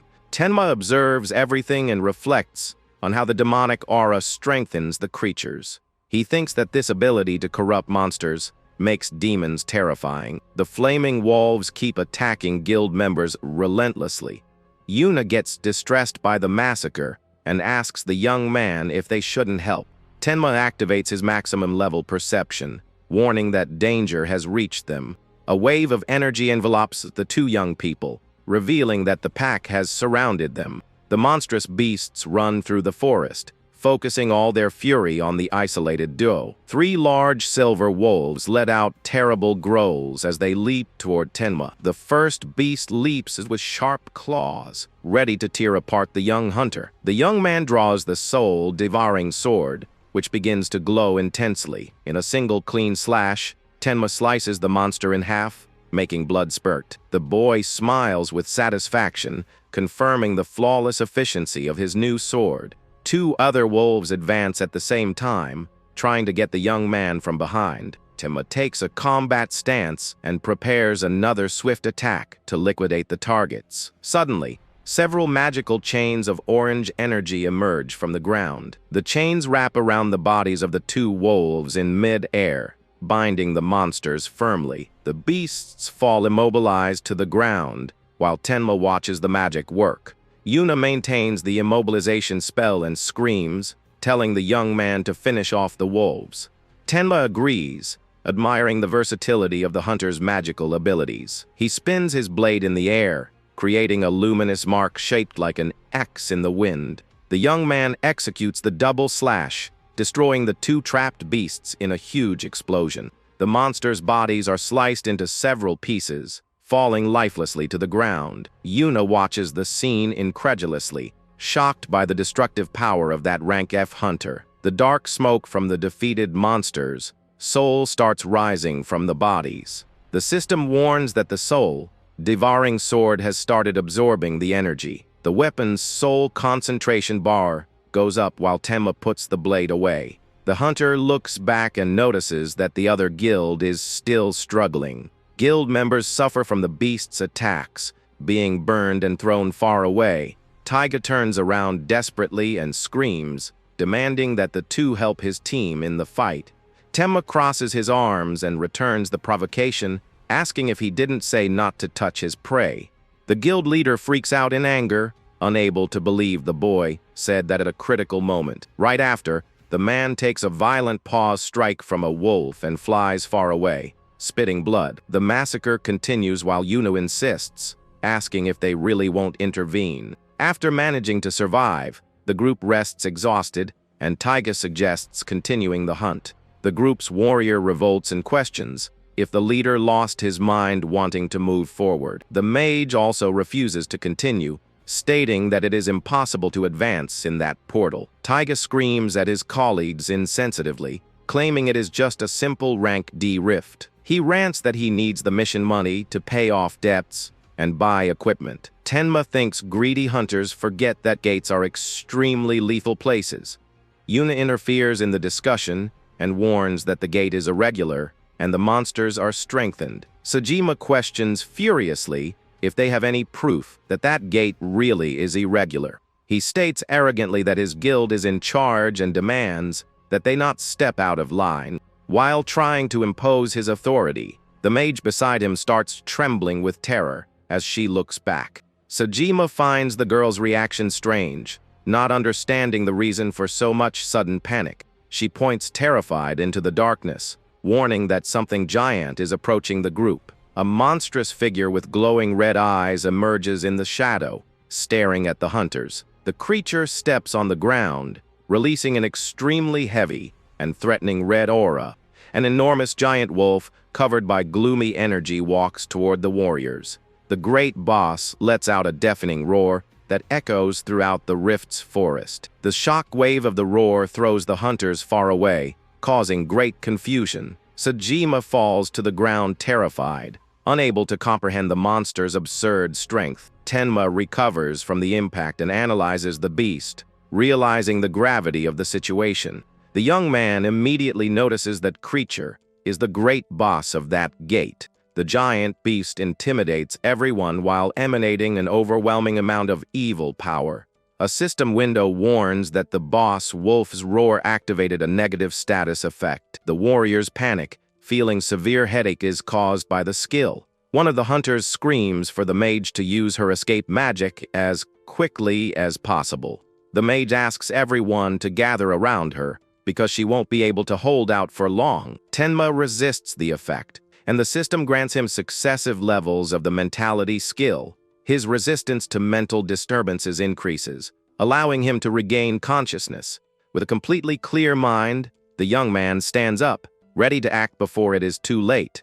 Sejima tries to crawl desperately across the ground, insisting that everyone needs to escape fast. The girl asks her companion for help, but realizes he is thinking only of saving himself. He pushes the girl's hand away coldly and runs, abandoning his partner in danger. Sejima sprints away, taken by the cowardly desire to escape the boss. Tenma realizes that if the escape fails, everyone will die, and decides to stop the runaway. The young man activates his maximum level intimidation skill, aiming at the coward. A terrifying aura envelops the place, causing the runaway to become paralyzed with fear. Sejima loses his balance and crashes face first into the ground, completely terrified. The mage manages to activate the magic circle and tells everyone to group up for teleportation. The giant wolf advances at high speed toward the group, while the magic prepares. Tenma carries the fallen hunter and runs into the teleportation zone. The monster tries to snap up the group, but the spell's light consumes the warriors in time. The beast bites the wind in frustration upon seeing that its prey disappeared into thin air. Everyone reappears on the other side safely, while listening to the monster's roar in the distance. The mage collapses to the ground breathless, relieved that they managed to escape alive. The warriors try to get organized, but the girl notices that something went wrong with the destination. She reveals, terrified, that the gate exit ended up being completely locked. Tenma explains calmly that the only way out of there is by defeating the Rift boss. Sejima despairs, asking how they could defeat such a powerful creature. Tenma raises his sword, channeling an immense amount of magical energy into the blade. Sejima shrinks back in fear, thinking the boy would attack his team. In a quick movement, Tenma destroys a monster trying to ambush them from behind. The young man reassures the hunters guaranteeing he will take care of the boss personally. The young man walks firmly toward the enemy, while Sejima watches in amazement. Suddenly, one of the female hunters points, startled at something strange on the horizon. Several shadowy tentacles emerge from the ground, wrapping around the giant wolf's body. The beast lets out an agonizing roar as it is swallowed by a black, malicious mass. Darkness devours the creature entirely, creating a new, terrifying threat. Tenma observes the phenomenon, realizing the demon took the boss's body for itself. Tenma faces the adversary, aware that that is the true target he needs to defeat. The giant wolf, transformed by the growth demon, emanates a bizarre amount of dark energy.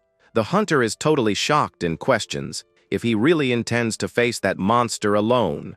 The young man warns that he and Maid Shurigain will resolve the situation, leaving the others very confused. The warriors think the idea is complete madness and warn that that is practically suicide. Tenma turns around calmly and calls out to the guild leader, who reacts in surprise upon hearing his own name. The young man asks to borrow the armor, while the system analyzes the rare item's defensive properties. As they walk, his partner asks if he has any real plan against that bizarre creature. Tenma replies confidently, saying he intends to solve everything just by using his brute force.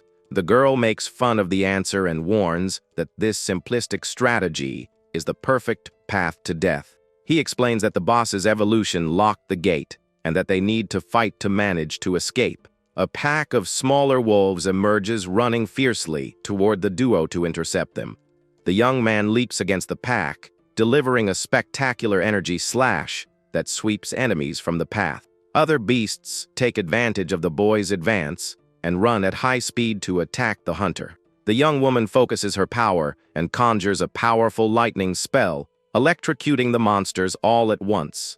The electric attack generates an immense explosion of golden light, completely eliminating nearby threats. Tenma praises the move, and the girl brags, saying she will soon be promoted to rank B. The young man laments the loss of experience, but thanks the support that made clearing the field easier. The devouring sword consumes more souls, and finally reaches the maximum limit of its magical capacity. A bright light envelopes the blade, indicating the unlocking of the weapon's secret special skill.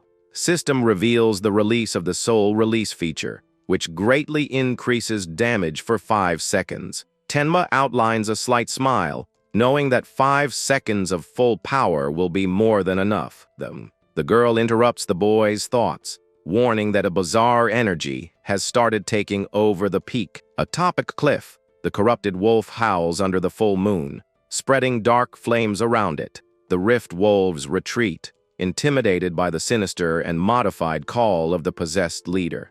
The two notice the pack's strange behavior and understand that the beasts are nervous about the change. The protagonist knows he needs to attack before the demon absorbs all the power of the boss's body.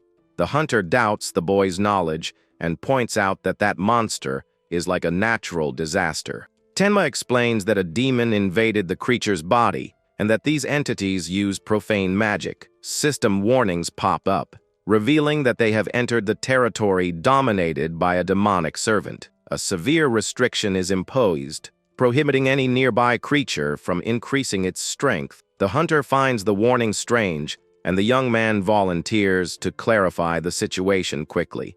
He observes the message in silence, confirming that everything is happening exactly as he remembered. An ancient trait of the demon race allows them to shape the rules of the environment. Each of these entities possesses its own domain, applying terrible penalties to invaders. The limitation prevents hunters from getting stronger or activating stat buffing spells. The young man calculates the distance of the effect, knowing danger will be giant if the range keeps rising. Partner perceives the real danger and gets distressed upon noticing the fast approach of the corrupted threat. She warns, startled, that the beast managed to track the place where the two were trying to hide. The possessed wolf makes an absurd leap from the cliff, falling directly toward the two warriors. The colossal impact on the ground creates a giant cloud of dust and opens deep cracks in the earth. The two dive backward, managing to escape the devastating strike by a fraction of a second. In the center of the crater emerges a mysterious light, haired elf floating with a cold demeanor. The hunter deduces that the demon assumed that form after devouring a female elf warrior in the past. The creature floats calmly and begins to concentrate a destructive purple magic sphere in its hands. Several portals of shadowy energy materialize around the entity, ready to fire. The duo faces the absurd amount of concentrated power and realizes the attack will be devastating. The protagonist is startled to notice that the monster possesses spells that were not in his memories. He concludes that the enemy stole the elf's skills and tells his partner to dodge immediately. The warrior instructs the hunter to wait for his signal to execute the perfect evasive movement. Tenma activates his maximum level perception skill, concentrating all his focus to read the opponent's movement. The floating entity gathers an absurd amount of shadowy energy, preparing a devastating blast against them. With a cold look, the creature extends its hand to release that destructive magic directly toward the hunter.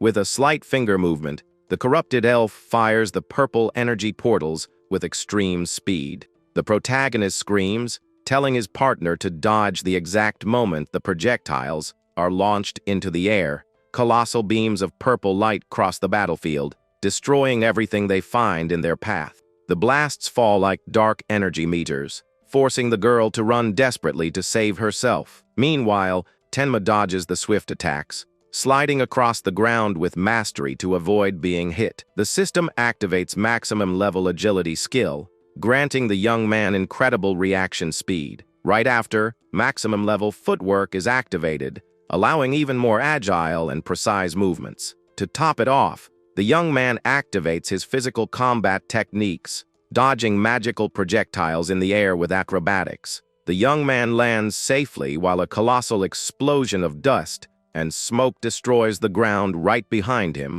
Tenma gets tense upon realizing he had to use 4 skills at the same time just to manage to dodge. He looks at the borrowed armor and notes that he would be dead without it due to the demon's unbelievable power. Knowing he cannot hesitate, the hunter decides he needs to counterattack before the next blast is made. The corrupted elf floats in the air mockingly, preparing another dark energy sphere without showing any fatigue. The protagonist advances like lightning, holding his magic sword firmly to deal a fatal blow to the enemy. The creature positions a purple energy barrier right in front of it to block the young hunter's advance. At this critical moment, the young man screams, calling for the mage so she executes her part in the agreed plan. Magical, glowing chains emerge from the ground at high speed, rising toward the floating enemy. The binding chains wrap around the elf's arms and legs, trapping the creature firmly in the air.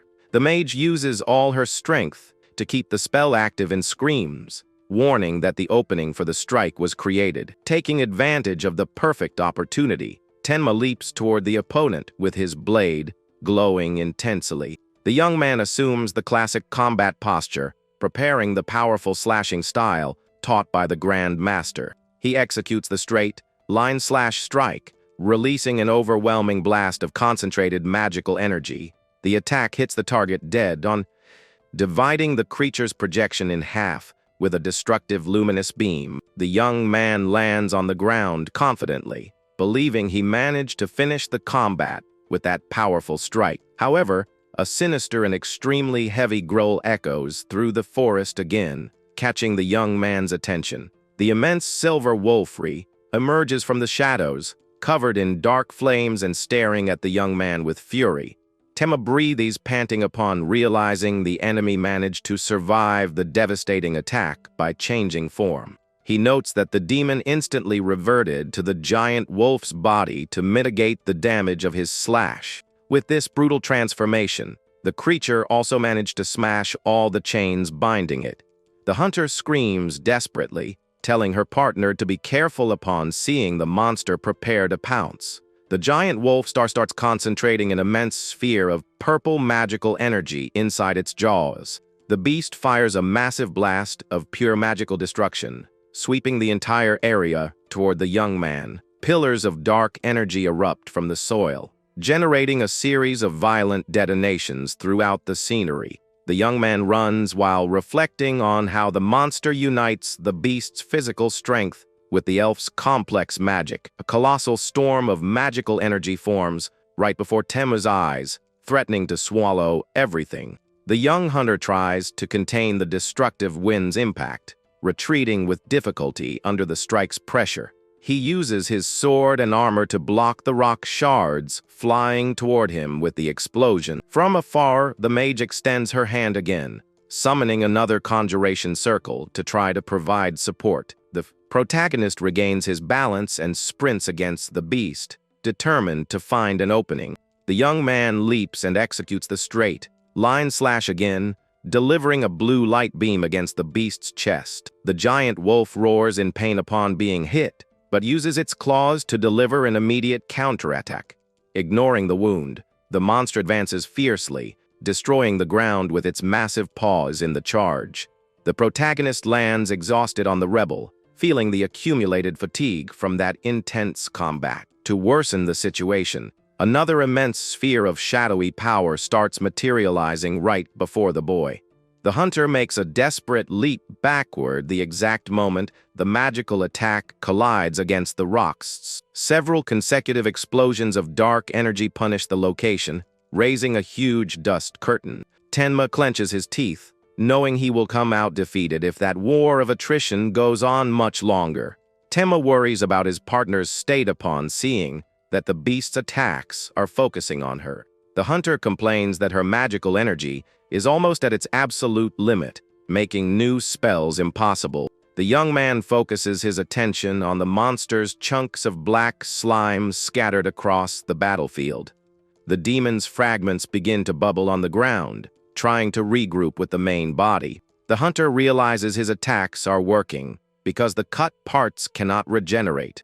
Aware of this, the young man runs swiftly toward the adversary, seeking to deliver the definitive strike. He approaches the enormous giant wolf, focused on landing a single attack with maximum strength. The hunter executes a violent diagonal slash, seriously wounding the giant wolf, which roars in pain. The beast reacts with fury, delivering a brutal paw strike to the ground that forces the young man to retreat quickly. Tenma stabilizes himself on the ground, remembering he still has a very powerful secret skill left. The system displays the details of the soul release, which grants a huge temporary damage bonus. The young man knows he will have only 5 seconds to land the blow before the weapon's effect wears off. In a quick decision, the young man screams for his partner, getting her attention to start the escape plan. The girl gets confused, not understanding the reason the young man is running directly toward her. Without time to explain, Tenma puts his companion on his shoulders and keeps running at high speed. He asks if she can use teleportation magic to position them right above the monster's head. The mage replies that she only has energy for one last blast, and the young man states that is more than enough. The scenery behind them is completely destroyed by the energy blasts as they advance. Even thinking the idea is madness, the girl focuses the rest of her mana and prepares spell conjuration. The monster roars, preparing a colossal magical blast in an attempt to annihilate both at once. The attack hits the ground with violence, generating an extremely destructive purple energy explosion. A dimensional rift opens in the air, revealing the success of the teleportation magic activation. The two hunters appear falling from the portal right above the totally defenseless giant wolf's head. The girl screams, terrified of the freefall, while holding tightly onto the young hunter. The system activates soul release, covering the warrior's body with an intense blue fire aura. The power and range of the young man's attacks go up drastically, preparing the final strike from above. A ghostly projection of the ancient combat style surges over the young man, channeling all the energy. He executes a giant version of the straight line slash, generating an overwhelming blue light beam. The colossal attack comes down like lightning, dividing the scenery in half with immense destructive power. The energy blade cuts the giant wolf, generating an explosion of absurd proportions in the forest. A system notification pops up in the air, confirming that the growth demon was finally defeated. The dark smoke and evil energy begin to dissipate slowly, revealing the end of the combat. The mage falls lying on the ground, completely exhausted by the extreme effort of consuming all her mana. She observes the young man in silence, trying to understand who he really is after seeing such power. The young woman questions why such a strong hunter would hide his skills under the lowest classification. The system congratulates Tenma for completing the awakening mission, promoting the young man to rank D. The hunter tells the young man to get up, but he replies tiredly that he won't be able to move anytime soon. She insists seriously, warning that they will be in deep trouble if they stay parked in that location. Several silver wolves start emerging from the shadows, surrounding the exhausted duo with hungry looks. The beasts let out dangerous growls, approaching slowly, ready to attack the fallen hunters. Tenma asks jokingly for his partner to hold off the monsters for 5 minutes, leaving the girl annoyed. The hunter draws an intermediate energy recovery potion and drinks everything quickly. Recovered, she demands that the young man pay for a very expensive dinner in thanks for saving him again. The young man closes his eyes and smiles with relief, knowing that a single minute of rest will be enough. A giant fire explosion clears the forest, eliminating the wolf pack in an instant. The young man wakes up a bit confused, calling for his partner after the end of all the confusion in the rift. A system message warns that the irregular gate was successfully completed, and the exit opens. The group's other mage celebrates joyfully with her arms up, relieved that they survived. The girl helps the young man walk, remembering the promised dinner, while he admires her strength. Tenma warns, smiling, that he can already walk on his own from there. Thanking his companion's support, Tenma returns the armor parts he borrowed and thanks the owner for the quick fix. While the leader cries upon seeing his broken armor, the mage thanks the two for getting out of there alive. The young mage warns that the Hunters Association will contact them to understand what happened. With a curious look, she asks the young man what his name is before they leave.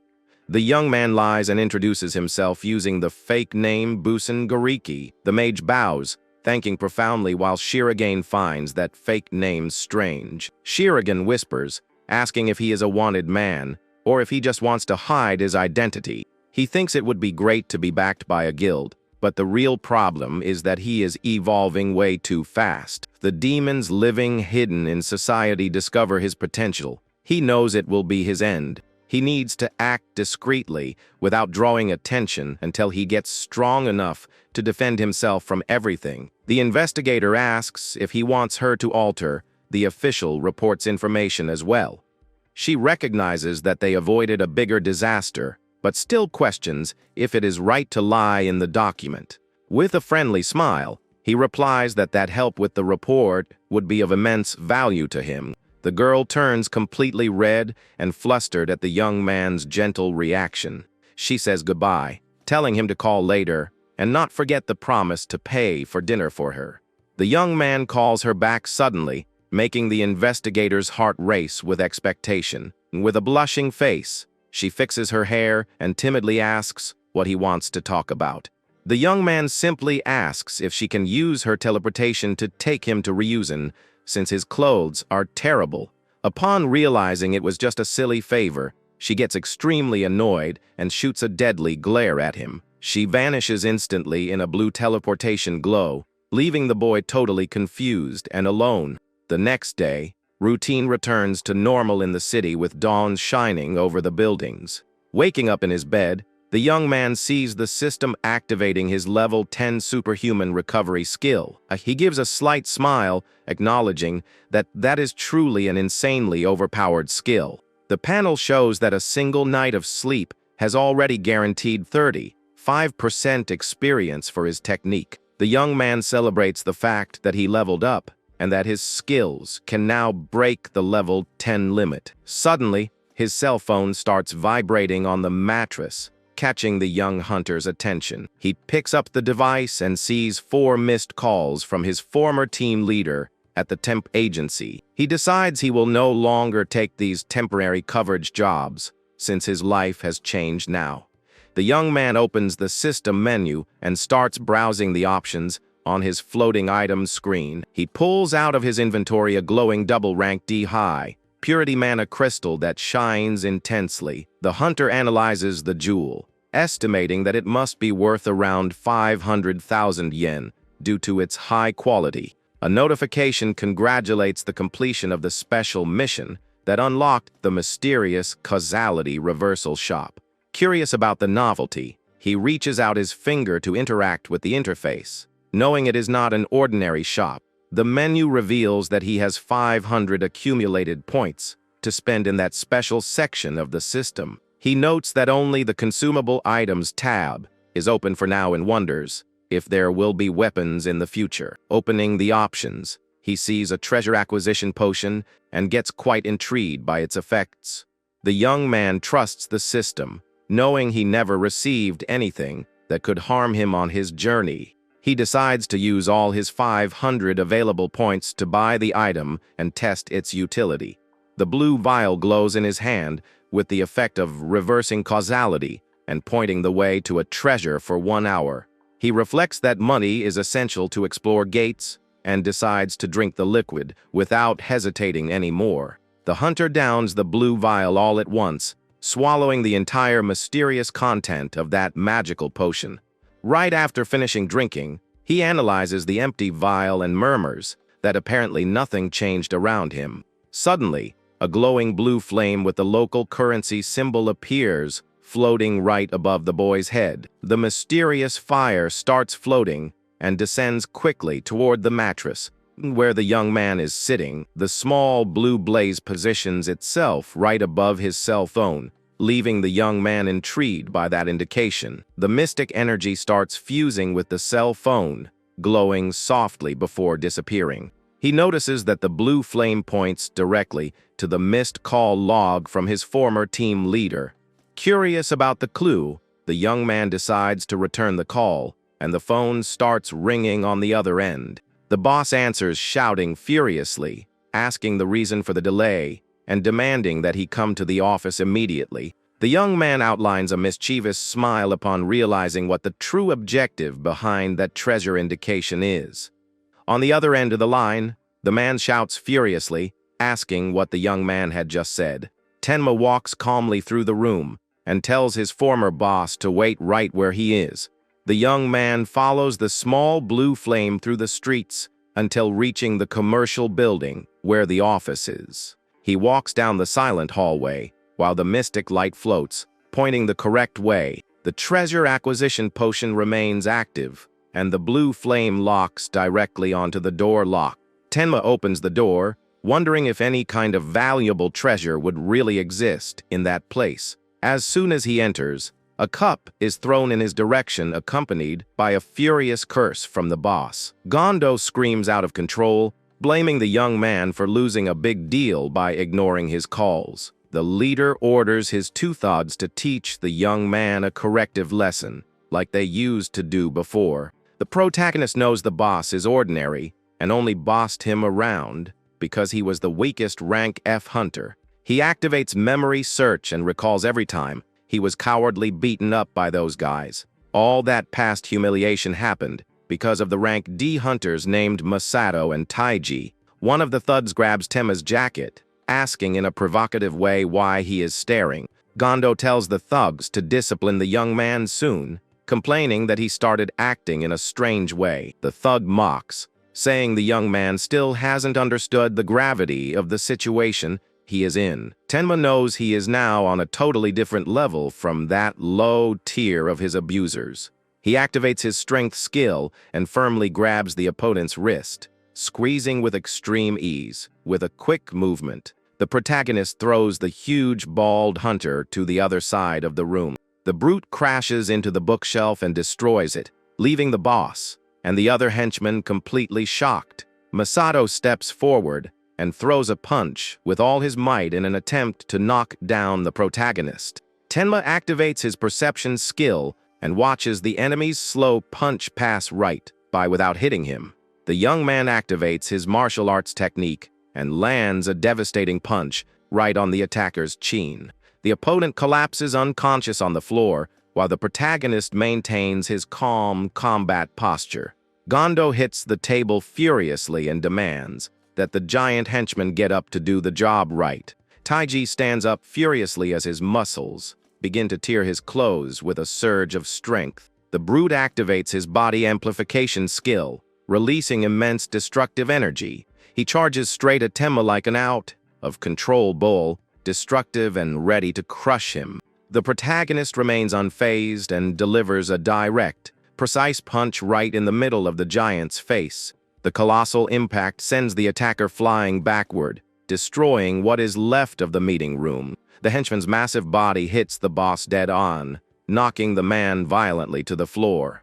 The brute lies stretched out on the floor, beaten, while the boss coughs in fright amidst the rebel. Tenma approaches and coldly asks what that was all about, leaving the man trembling with fear. The boss tries to threaten the boy, saying he will not get away with attacking people from that industry.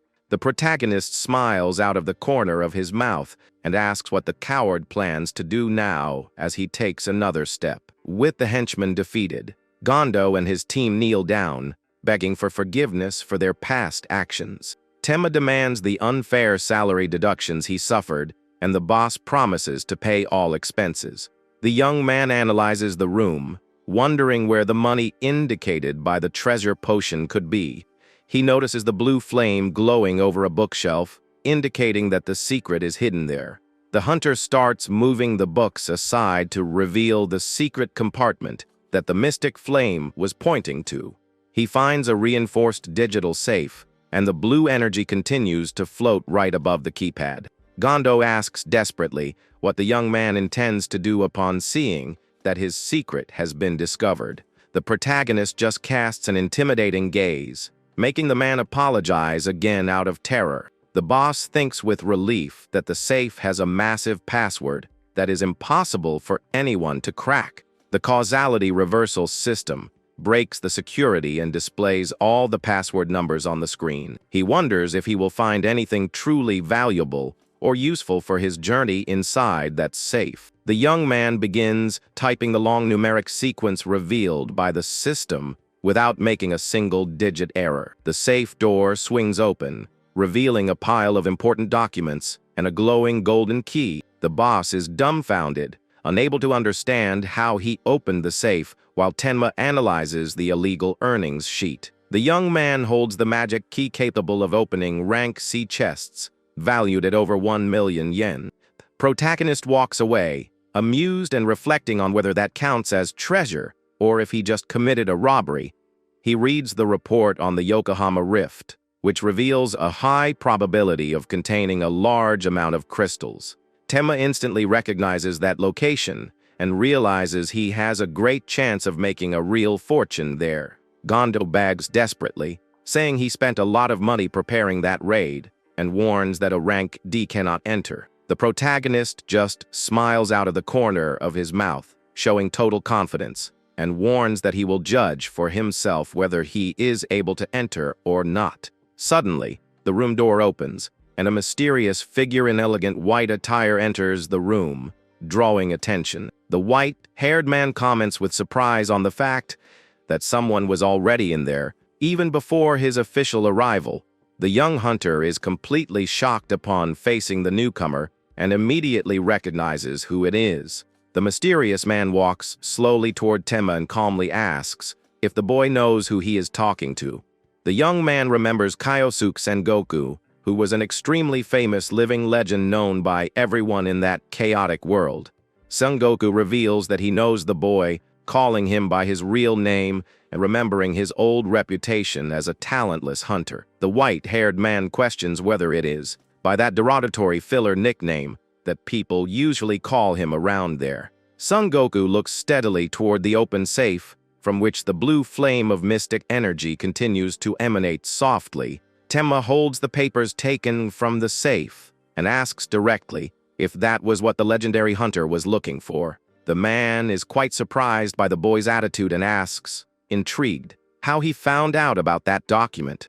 Gondo tries to throw himself desperately to prevent them from taking the papers, but the situation quickly gets out of his control. With an extremely swift movement, Sengoku strikes the former boss, sending the man straight backward with ease. The coward falls completely knocked out on the floor, while the legendary warrior watches him with a cold and disappointed expression.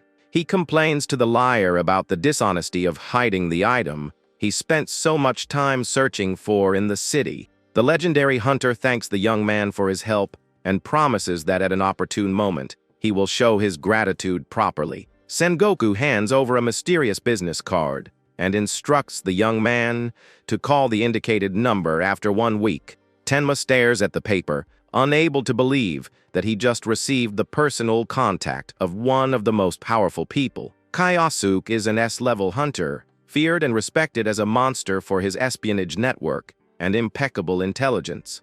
The man begins walking toward the exit of the room, demonstrating all his imposing presence as he moves away slowly. He comments in an enigmatic tone that the young man is truly a fascinating person, full of intriguing secrets. The S-level hunter confesses that he was surprised to have been fooled by the young protagonist's simple appearances. The young man reflects on how intimidating that man's presence is and acknowledges his impressive brilliance. Sengoku admits that he never imagined he would fall for such a well-crafted disguise by someone considered talentless. He reveals that he knows the boy was the true one responsible for resolving the terrible incident involving the enemy guild. The legendary hunter guarantees that he has no intention whatsoever of blackmailing the young man with this confidential information. He merely shows curiosity about the boy's motives and says he wants to hear the details at their next meeting.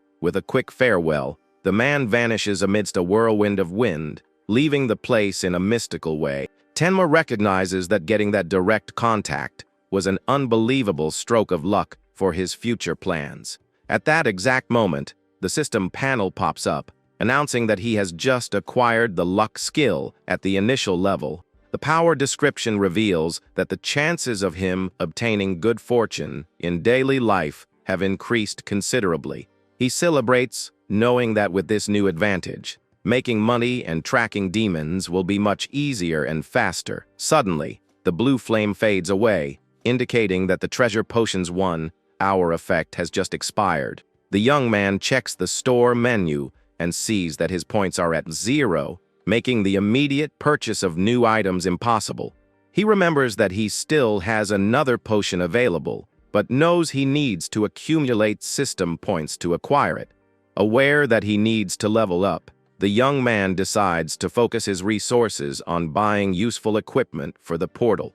The young man walks down the busy commercial street of Ryuzen, looking for the best adventurer item shops. He enters a weapon establishment and hands over a detailed list, asking the clerk to fetch the products. Equipped with an expensive backpack and tools, the hunter laments the fortune spent, but knows the items are mandatory. Protagonist checks his bank account balance and gets discouraged upon seeing that he only has a few spare coins left.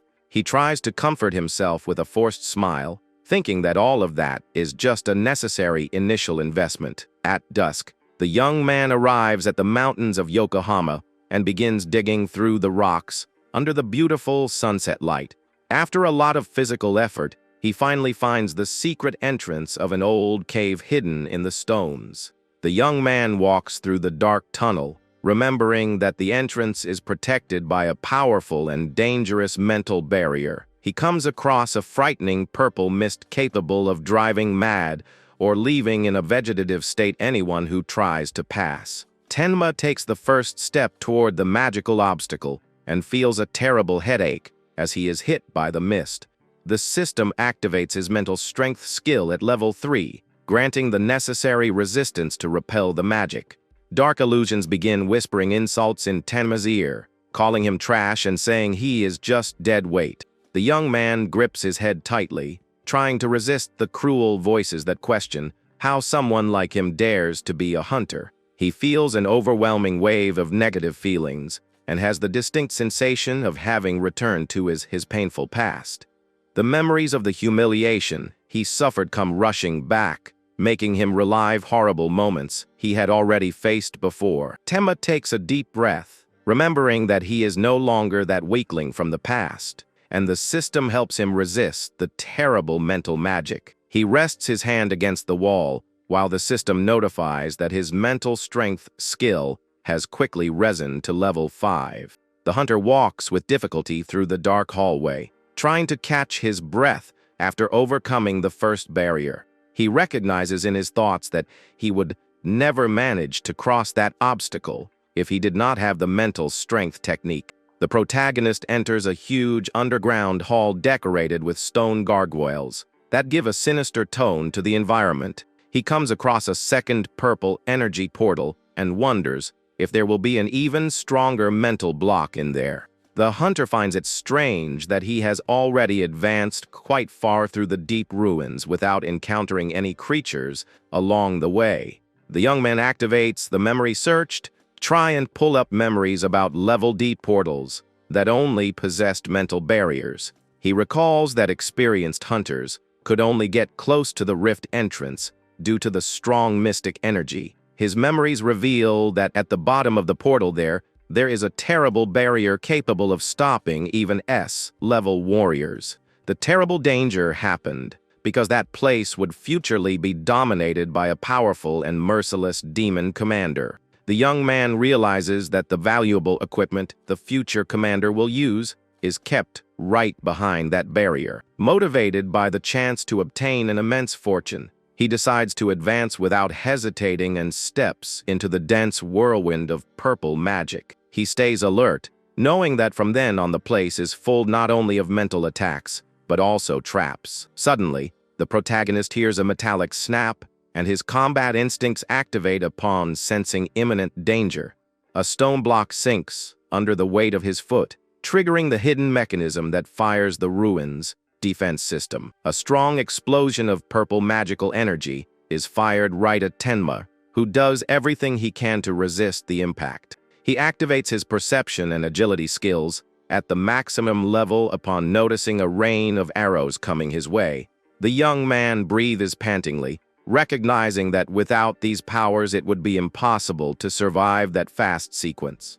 Several arrows hit the ground right behind him, and he realizes that any movement flaw would have caused his immediate death. Tenma closes his eyes to concentrate and focuses on dodging the attacks at the exact moment. He hears the sound of the trap firing. Dozens of sharp arrows fall from the ceiling, covering almost the entire usable area of the hall in a practically unavoidable attack. Using his absurd speed, the protagonist leaps and performs impressive acrobatics, dodging each projectile. He manages to deflect some arrows in midair, using his arm guards with incredibly fast reflexes. Another massive wave of arrows is fired while the system warns that his mental resistance has risen to level 6. The young man keeps dodging in an agile way while his mystic skill successfully reaches level 7 of power.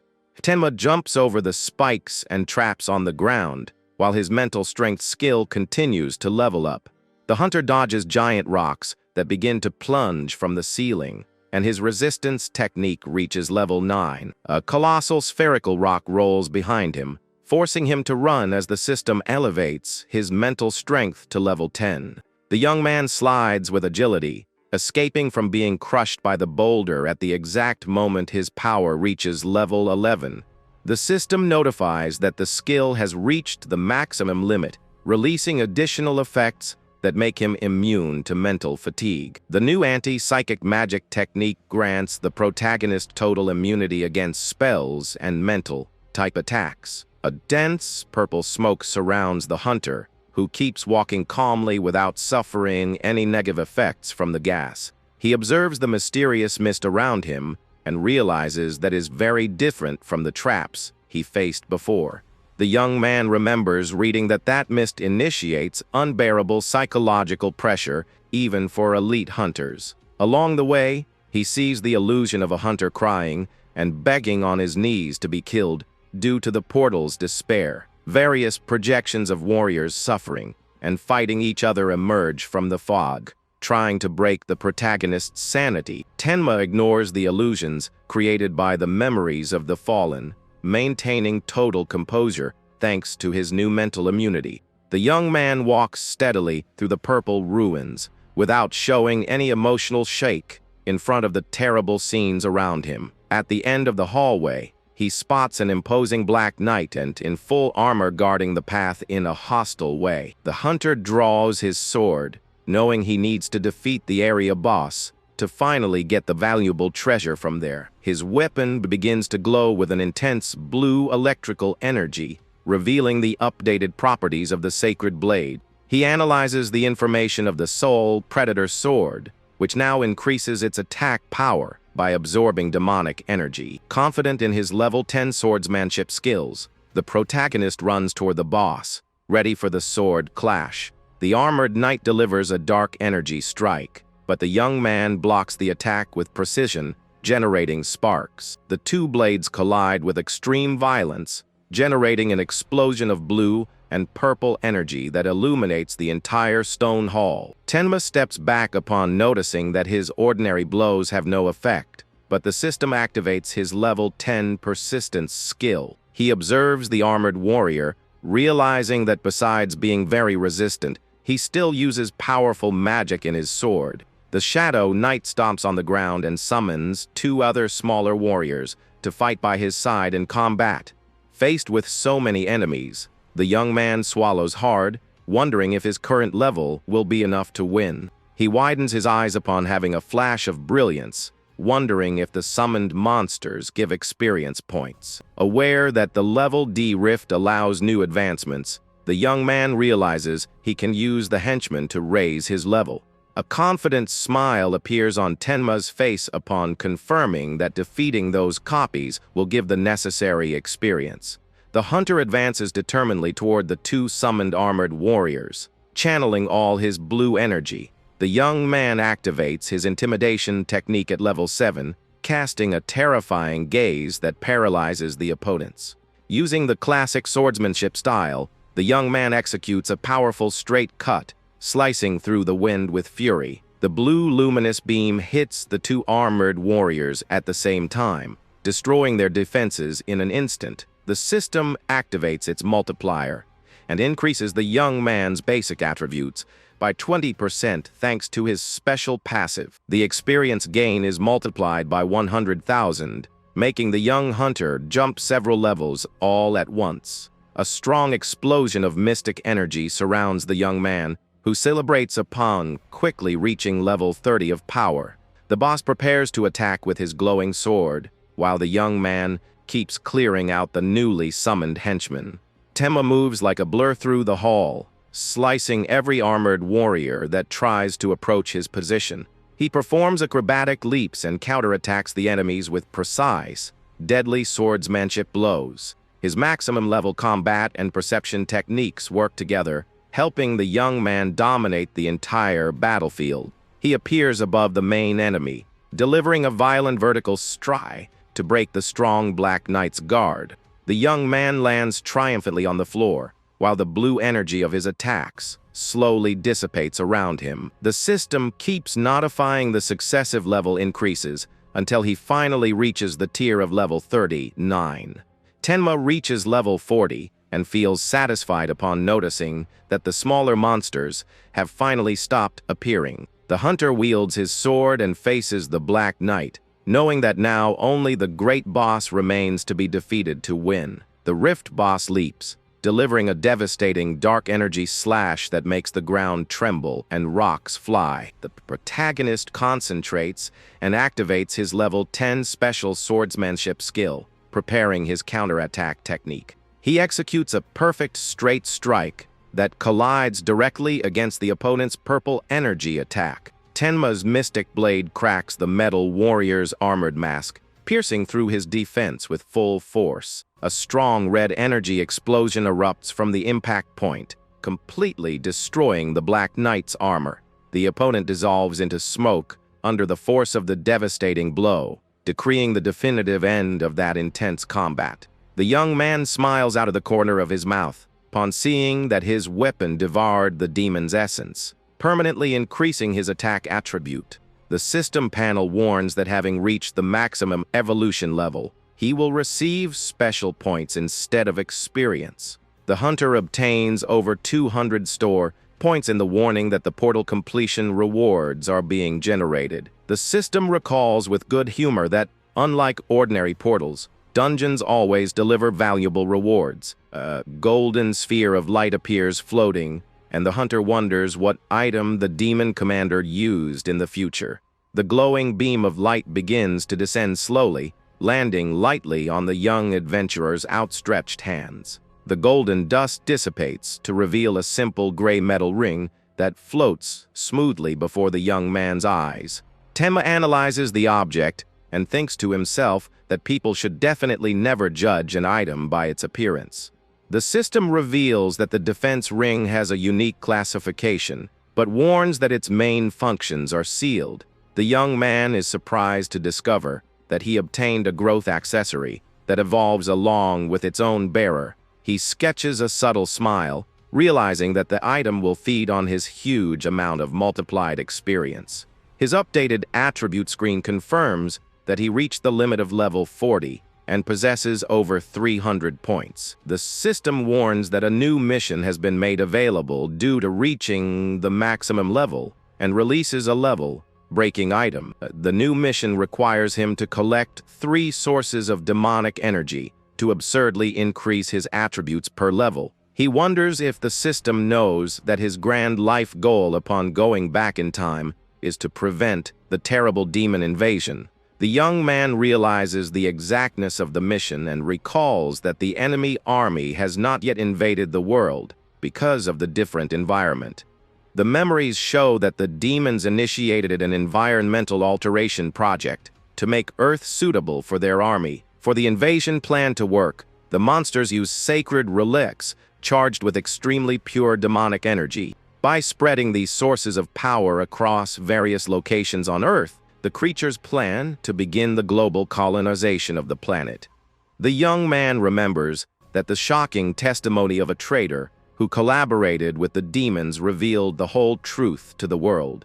The traitor mocked humanity at the guillotine, claiming that everyone was wrong to think the invasion started out of nowhere. The prisoner screamed that the demons were already preparing long before humans noticed the threat. He explained that the enemies collected the mystic sources to plan the terrible invasion of the human world in the future. Crying desperately at the guillotine, the man claimed in panic that he really did not know about the creature's plans.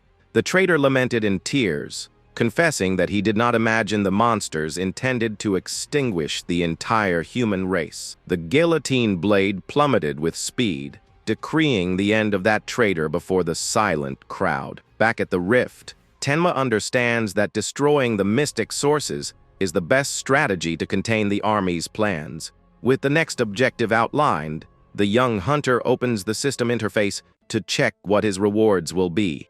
A glowing message pops up on the screen, warning that he will receive a new exclusive item due to his class advancement. The hunter walks toward the strong blue light, wondering what mysterious equipment he would receive this time. The intense glow brightens the protagonist's face, revealing a fascinatingly shaped artifact right before his eyes. The young man is quite surprised enough to notice that the level limit break reward is a magnificent blue battle spear. 1 week passes, and the young hunter walks calmly toward the entrance of a luxurious training complex. He watches people living happily and thinks that he will do everything to protect that peace he could never see in the past. The young man's cell phone begins to vibrate in his hand, indicating the receipt of several accumulated message notifications. Upon seeing dozens of demands from Shirogane and messages from the former boss, he decides to ignore the phone to avoid getting stressed. The hunter enters the reception of the luxurious training center, which is frequented by the city's elite warriors. He sketches a slight smile on his face, remembering that he always had the great desire to be able to use that modern structure. Since he now has financial resources to spare, he finally decides to test the arena's high-level facilities. Suddenly, he hears a loud engine noise accelerating at high speed and focuses his attention on the imminent danger. A luxurious red sports car appears out of control, skidding on the track and heading straight toward the protagonist. Using his agility, the hunter leaps and dodges the vehicle with perfection as it makes a sharp turn right beside him. The boy stands up quite annoyed with the dangerous maneuver and yells, asking if the driver has completely lost his mind. The door of the handsome red vehicle opens slowly, revealing the driver, who begins to disembark in style. Tenma watches the driver's approach attentively, while discreetly preparing for any kind of reaction. The figure in a white hoodie and bright blue hair smiles cheerfully upon facing the young protagonist at the location. The young man stays standing in the middle of the courtyard, analyzing the extravagant posture of that mysterious newcomer. He widens his eyes upon recognizing the face of the blue-haired boy who had just stepped out of the luxury car. The young Kirishima greets Tenma, calling him master and celebrating the huge coincidence of running into him around there. The boy boasts, saying he bought the sports car with his sign on bonus and reveals that he joined a guild. Kirishima proudly recounts that he is now part of the powerful and respected guild known as Guardian. This organization is among the top 3 in the country, dominating the top of the hunting scene alongside other big names. Tenma reflects that the guild recruiters recognized his talent as a sword saint, paying a fortune in bonuses. The protagonist seriously asks the blue-haired boy to stop calling him master, leaving him quite surprised. He explains that receiving this pompous title is a very heavy burden, and the boy asks how he should call him then. The young man scratches his head awkwardly, refusing the older brother term, and tells the youth to call him whatever he sees fit. Kirishima looks thoughtful, analyzing the options, and concludes that treating him too formally does not sound natural either. Without wanting to drag out the chat, the protagonist says goodbye politely and begins walking toward the main lobby. The boy runs after him, shouting for him to wait, showing that he does not intend to let him leave so easily. Tenma analyzes the room price chart and gets discouraged by the high values, deciding to test the most basic room at the venue. The blue-haired youth suddenly appears and hands his VIP card to the receptionist, paying the protagonist's expenses. The receptionist bows respectfully and guides them to the special room, while the hunter analyzes the area's absurd price. The young man almost spits out his heart upon noticing that renting the VIP room costs the tidy sum of 3 million yen per session. Kirishima winks sympathetically, inviting the master to enter, and the protagonist gladly accepts the title after the favor. Once inside the modern room, they train while large purple dragon holograms simulate real battles in the air. Tenma throws his spear violently, traveling like a missile and shattering the testing target with a colossal roar. Right after destroying the obstacle, the mystic artifact curves in the air and flies back toward its wielder. The young man extends his hand and catches the spear with extreme firmness, demonstrating total control over the weapon's trajectory. The system displays the attributes of the unique, rank return spear, which flies back to the user's hand with just a quick thought. Kirishima approaches, impressed with the new equipment, and asks curiously what kind of secret technique he used. The hunter plays it off and answers, in a comical way, that he just threw it hard, hiding the fact that his throwing skill has gone up. Tenma analyzes his new spear and realizes that the destructive power of the attack surpasses his other main weapon. Meanwhile, the dragon holograms advance with fury across the room, simulating a real combat. Kirishima advances at high speed, promising himself that he will not fall behind. He lets out a powerful shout and delivers a massive blow against the projections in the air. The boy attacks the giant serpent, slicing the air with extreme precision and speed. Tenma watches impressed, admitting that master technique is impossible to imitate. Kirishima lands heavily on the floor while gripping the two swords tightly. The boy laments frustrated, realizing that he still hasn't managed to achieve the ideal movement. Kirishima asks to see the straight cut one more time to try and understand the secret. Tenma gives an enigmatic hint, telling the young man to connect the sky and the earth while he trains. Next, the protagonist leaps with speed under his disciple's watchful gaze. He executes the attack perfectly, while the system screen announces the technique's evolution. The energy clash breaks the limit, and he gains a lot of experience, leveling up the strike. The force of the attack creates such a brutal wind wave that it makes Kirishima step back, impressed. Tenma finishes the movement, while the glowing blue aura dissipates from his blade. Kirishima hugs the excited youth and names the attack, while Tenma tells him to calm down. The boy remains euphoric, surprised by his master's incredible ability to evolve. At that moment, Tenma's phone begins to ring, interrupting the two's celebration. Upon looking at the screen, he sees that the mysterious call is from the powerful Kyosuke Sengoku. Tenma thanks him for the training and warns that he needs to leave quickly, leaving the boy confused. He walks out of the room while Kirishima watches his departure in silence. Alone, the blue-haired youth swears to himself that he will master that perfect cut. Shortly after, Tenma meets with the legendary hunter at a quiet cafe in the city. Sengoku thanks him for the help, saying that his guild's position has completely changed. The man puts his cup on the table and warns that he wants to return the favor properly. He explains that it is his principle never to remain indebted to any person. Tenma watches the man, knowing very well how that calculating mind works. He recalls when Sengoku acted as a cold informant in the destroyed future. The man used to say he helped humanity, but demanded information in exchange for survival. Tenma remembers that fellow always made decisions based on precise calculations. The young man realizes that at the current moment, he can be an extremely useful piece for Sengoku. Tenma places a large bad on the table, asking if he is really going to fulfill the favor. Sengoku opens the suitcase, surprised to see several mana crystals taken from the secret portal. The young man proposes trading all those valuable stones directly with the influential man. He emphasizes that he wants to maintain this business agreement on an ongoing basis from now on. Tenma thinks it would be hard to sell so much without trust, but knows he will not refuse. Sengoku accepts the proposal with a smile and guarantees that he never goes back on his word. Taking advantage of the moment, Tenma hands over a folded paper, saying he has one more request. The hunter opens the sheet and notices a detailed list with names of people and places. The protagonist needs to track the clues about the demonic energy source in the world. He knows only an advanced espionage network like Sengoku's can find these targets. The man reads the list and comments that the search will be on a much larger scale than he expected. Sengoku asks for the young man's help on a mission, and Tenma agrees to give his immediate support. The man calls him a level D mercenary, and Tenma is startled that he knows his exact level. Sengoku shows a tablet and explains that he needs someone strong with the level D restriction.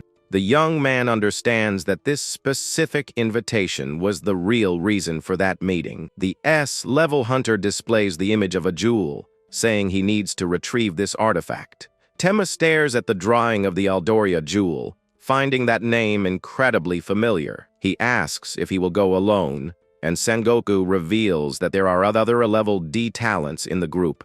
With an enigmatic smile, the man asks if the boy wants to meet the team first. Tenma greets the group in the forest, doubting that those people truly have out of the ordinary talent.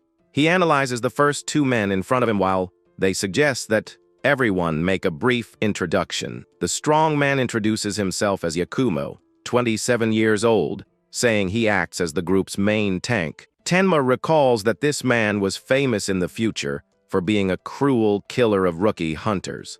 The second youth speaks timidly, saying his name is Yozaki and that he masters lightning element magic. The young man remembers that in the future this mage becomes a lightning psychopath and a merciless villain, taking many lives. Tenma thinks that Sengoku only cares about strength and focuses his attention on the pink-haired girl who uses daggers. The girl notices his gaze and asks the reason for staring, while the young man tries to confirm his suspicion. She says they just need to get the job done quickly, without wasting time on useless introductions. Tenma speaks the girl's full name out loud, leaving the pink-haired youth completely surprised. The protagonist smiles in relief upon realizing that Sengoku at least put a decent person on the team. In this ruined world, people suffer from trauma and the loss of their families, while trying to survive in the middle of chaos. Among the survivors, there were truly bizarre people called eccentrics, and that girl was one of them. She neither worked nor traded with anyone, surviving solely by theft without sparing humans, monsters, or refugees. Tenma is surprised to run into this girl again, and she asks who he is upon noticing that she is being stared at strangely. The young man introduces himself as Tenma Tsukishiro, a ranked D hunter who usually fights using swords and spears in his battles. Yakumo gives an excited laugh and suggests that the whole group finally start moving to enter the location. Everyone walks together along the dirt trail toward the large, glowing portal floating at the top of the hill. As soon as Tenma approaches the entrance, the system notifies him that the group is officially entering a special dungeon. The panel confirms that all members meet the necessary requirements of possessing rank D or lower for the crossing. Tenma narrows his eyes upon feeling the environment change drastically right after crossing the energy portal. The group appears in the middle of a huge, scorching desert under a harsh sun that punishes the entire region. The companions complain about the unbearable heat, while Yakumo announces that he brought magic thermal packs to help the team. He takes out a magic ice box designed to cool the body and relieve the fatigue caused by the desert climate. Tenma uses the ice item and realizes that Sengoku gave prior information to the team, making Yakumo the leader of the mission. With the group invigorated by the item's cold, the leader tells everyone to keep their guard up and continue advancing through the arena. The four hunters keep walking in single file across the vast sandy terrain, keeping their attention on the surroundings. Tenma asks everyone to stop immediately upon noticing a suspicious change ahead on the path. Upon activating his perception skill at maximum level, the young man warns the group about the presence of a magical beast. Yakumo looks toward the horizon trying to see something, but states that he cannot see any enemies nearby. The leader tells them not to worry because he will block any enemy attack, and tells everyone to keep following his steps. Suddenly, the ground breaks violently, and a giant scorpion emerges from the middle of the sand to attack the group. Several monsters start emerging from the ground, and the girl praises Tenma's great perception for having warned them in advance. Yakumo wields his shield and his axe, ordering everyone to position themselves safely behind him. The warrior activates his level 5 provocation skill, releasing a green aura to attract the monsters. The giant scorpions are consumed by the provocation and charge wildly in the direction of the group's tank. Yakumo raises his magic defense and manages to absorb the direct impact of all the beasts that collide against his barrier. Yozaki prepares his lightning magic, while the girl wields her daggers, ready to finish the attack. The mage casts a devastating straight line lightning bolt that hits the creatures trapped in front of the shield squarely.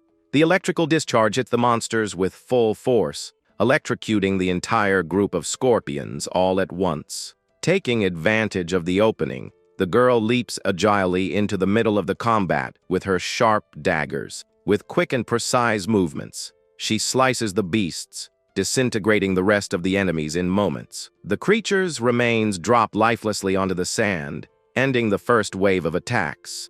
Yakumo praises the young woman's impressive performance, but she responds with disdain, saying that was nothing. Tenma observes the team's efficiency and thinks that they form a well-balanced group without leaving any work for him. The girl approaches angrily and tells him to at least pretend he is doing something to help in the fight. At that instant, the ground beneath the young man's feet begins to shake intensely, revealing a new threat under the sand. Tenma and the girl go on high alert, realizing that something gigantic is emerging rapidly from the ground. A colossal claw emerges from the ground, grabbing the young woman before she can even react or dodge. The giant creature lifts the girl into the air, generating panic and destruction in the entire surrounding area. The boss scorpion reveals itself entirely, roaring with fury, while keeping the girl trapped in its claw. Yakumo tries to use his provocation, but the system warns that the skill failed due to the large level difference. Tenma flexes his legs, and prepares to hurl himself against the monster to save the girl. Memories of the past show Tenma still young, being awakened in the middle of the night near a campfire at the camp. The man asks for secrecy and instructs the boy to follow him silently so that no one in the place notices them. The young man asks curiously why the fellow called him over there and started digging a hole in the ground in the middle of the night. The man asks the boy to look at the bottom of the hole, and the young man is surprised by what he finds inside. Upon seeing a bucket full of sweets and juices, the boy asks in amazement where he got all of that. The man explains that he worked hard to gather those special foods because he wanted to give everything to him. He looks smiling at the boy and remembers fondly that that special day was his birthday. Emotional and crying with joy, the boy smiles radiantly and thanks him from the bottom of his heart for the surprise gift. The man instructs the young man to eat the sweets hidden so as not to get caught by anyone, and the boy agrees excitedly. Suddenly, a mysterious force hits the boy violently, making him fly far away into the middle of the darkness. The masked thief emerges in the shadows and positions herself victoriously over the young man fallen on the ground. The man recognizes the thief immediately and screams in terror upon realizing the presence of the famous criminal. Without giving time for a reaction, the mysterious thief advances at extremely high speed in the direction of the adult. She delivers a devastating blow and knocks the man down unconscious onto the sand without the slightest difficulty. With both of them unconscious at the bottom of the hole, the thief approaches the bucket full of treats. The invader opens a can of soda right in front of the two young ones fallen on the ground. She drinks the soda with total calmness, was savoring the stolen food without any remorse. Several empty packaging and cans are left scattered across the ground, showing that everything was devoured. Upon waking up, the two fall into despair, crying upon seeing that all the treats have vanished. Tenma remembers that cold look of the girl eating his birthday food and says he will never forget it. Back in the present, the pink-haired girl screams for help in panic as she is held by the scorpion. The giant monster lifts the young woman, while the other companions tremble with fear, not knowing how to act. Tenma runs toward the group and screams for the warrior to raise the shield to contain the advance. The hunter sprints through the desert, while the team leader positions himself to block the monster. Yakumo holds the creature's heavy blow on the shield, groaning with the brutal force of the impact. Tenma makes an impressive leap and summons his mystic spear, accumulating a large amount of blue energy. Moving in mid-air, the young man analyzes the giant beast and notices that the creature's weak point is on the head. He activates his throw skill at level 11 and fires the magic weapon with devastating force. The spear of light pierces the giant scorpion's body, slicing the beast into pieces in the air. The remains of the monster crash down onto the sand, destroyed by the protagonist's overwhelming attack. Tenma pulls the girl out of the hole by her ankles while she, dizzy, spits sand out of her mouth. Yakumo and the mage are left perplexed by Tenma's power, and the leader praises the young man's hidden strength. Suddenly, the hunter feels a strong vibration start to rattle all the ground beneath his feet. The sand begins to give way while the girl recovers, without understanding what is happening. An immense sand vortex forms on the ground, creating a deadly trap for the group. The ground sinks rapidly, pulling all the hunters toward the center of the large hole. Yakumo realizes the ant-lion trap and, in despair, tells everyone to get out of there fast. The girl slides to the bottom of the pit, screaming angrily for always being the victim of the monsters. Tenma smiles mockingly, thinking that this is pure future karma for her having stolen his sweets. At the top of the cliff, two men in suits observe the vortex and notice the presence of the guild. The man explains that he received orders from the master to act in silence and secure the demonic source. A third fellow emerges from behind, mocking the conversation and saying that they understood everything wrong. The guy in the suit turns around surprised, while the scarred man states that they can kill anyone. Riku Himuro of the villain guild Black Knot mocks his companion's caution with an insane smile. The Black Knot organization is famous as a large medium, sized guild respected in the country. Behind the noble facade, they are villainous hunters involved in robberies, assassinations, and crimes. The guild's headquarters building rises imposingly in the center of the city, hiding its secrets. In the office, an assistant tells the boss that Riku entered the portal and confirmed the enemies. Hiroki Igarashi turns around in his chair and asks if the subordinates received the correct orders. This man, known in the future as the traitor of humanity, ordered the elimination of everyone. The subordinate swallows hard and confirms with his head that he passed on the command without hesitation. The employee bows respectfully and withdraws from the luxurious room, closing the door. Hiroki remains alone in his office, thoughtful about the progress of the mission in the dungeon. Taken by rage, the man punches the table violently, breaking the wood with his brute strength. He curses furiously because an unknown guild managed to gain domain over the secret portal. The villain trembles in terror, knowing that if he loses the demonic source, that mysterious person will kill him. Back in the desert, the three members of the villain guild observe the terrain from the top of the cliff. Riku snaps his fingers anxiously and asks why they should leave the invaders alive if they have permission to kill. The Do's leader warns Riku, reminding him that he commands the mission, and tells the psychopath not to cause trouble. Without hesitating, Riku grabs the man's face violently, surprising the companion. The psychopath smashes the fellow's head against the ground with brutal and merciless strength. Blood gushes in all directions, while the man falls dead on the ground in a matter of seconds. The other member retreats injured and lets out a cry of pain upon seeing the violence of the attack. Terrified, the survivor asks the reason for that while Riku warns that everyone is going to die right there. The man calls Riku crazy and demands a reason for such cruelty against his own allies. The psychopath wipes his blood-filled hand on his head and responds with an insane smile, saying he does this for fun. The survivor collapses onto the sand, taken by absolute terror before the villain's insanity. Riku licks the blood off his hands and mocks the expression of fear and betrayal from the fallen companion. The man screams in despair while the villain's shadow covers him in the middle of the desert. After eliminating his allies, Riku stays alone at the top of the hill, observing the horizon. With a macabre smile, he concludes that now only facing the four hunters remains.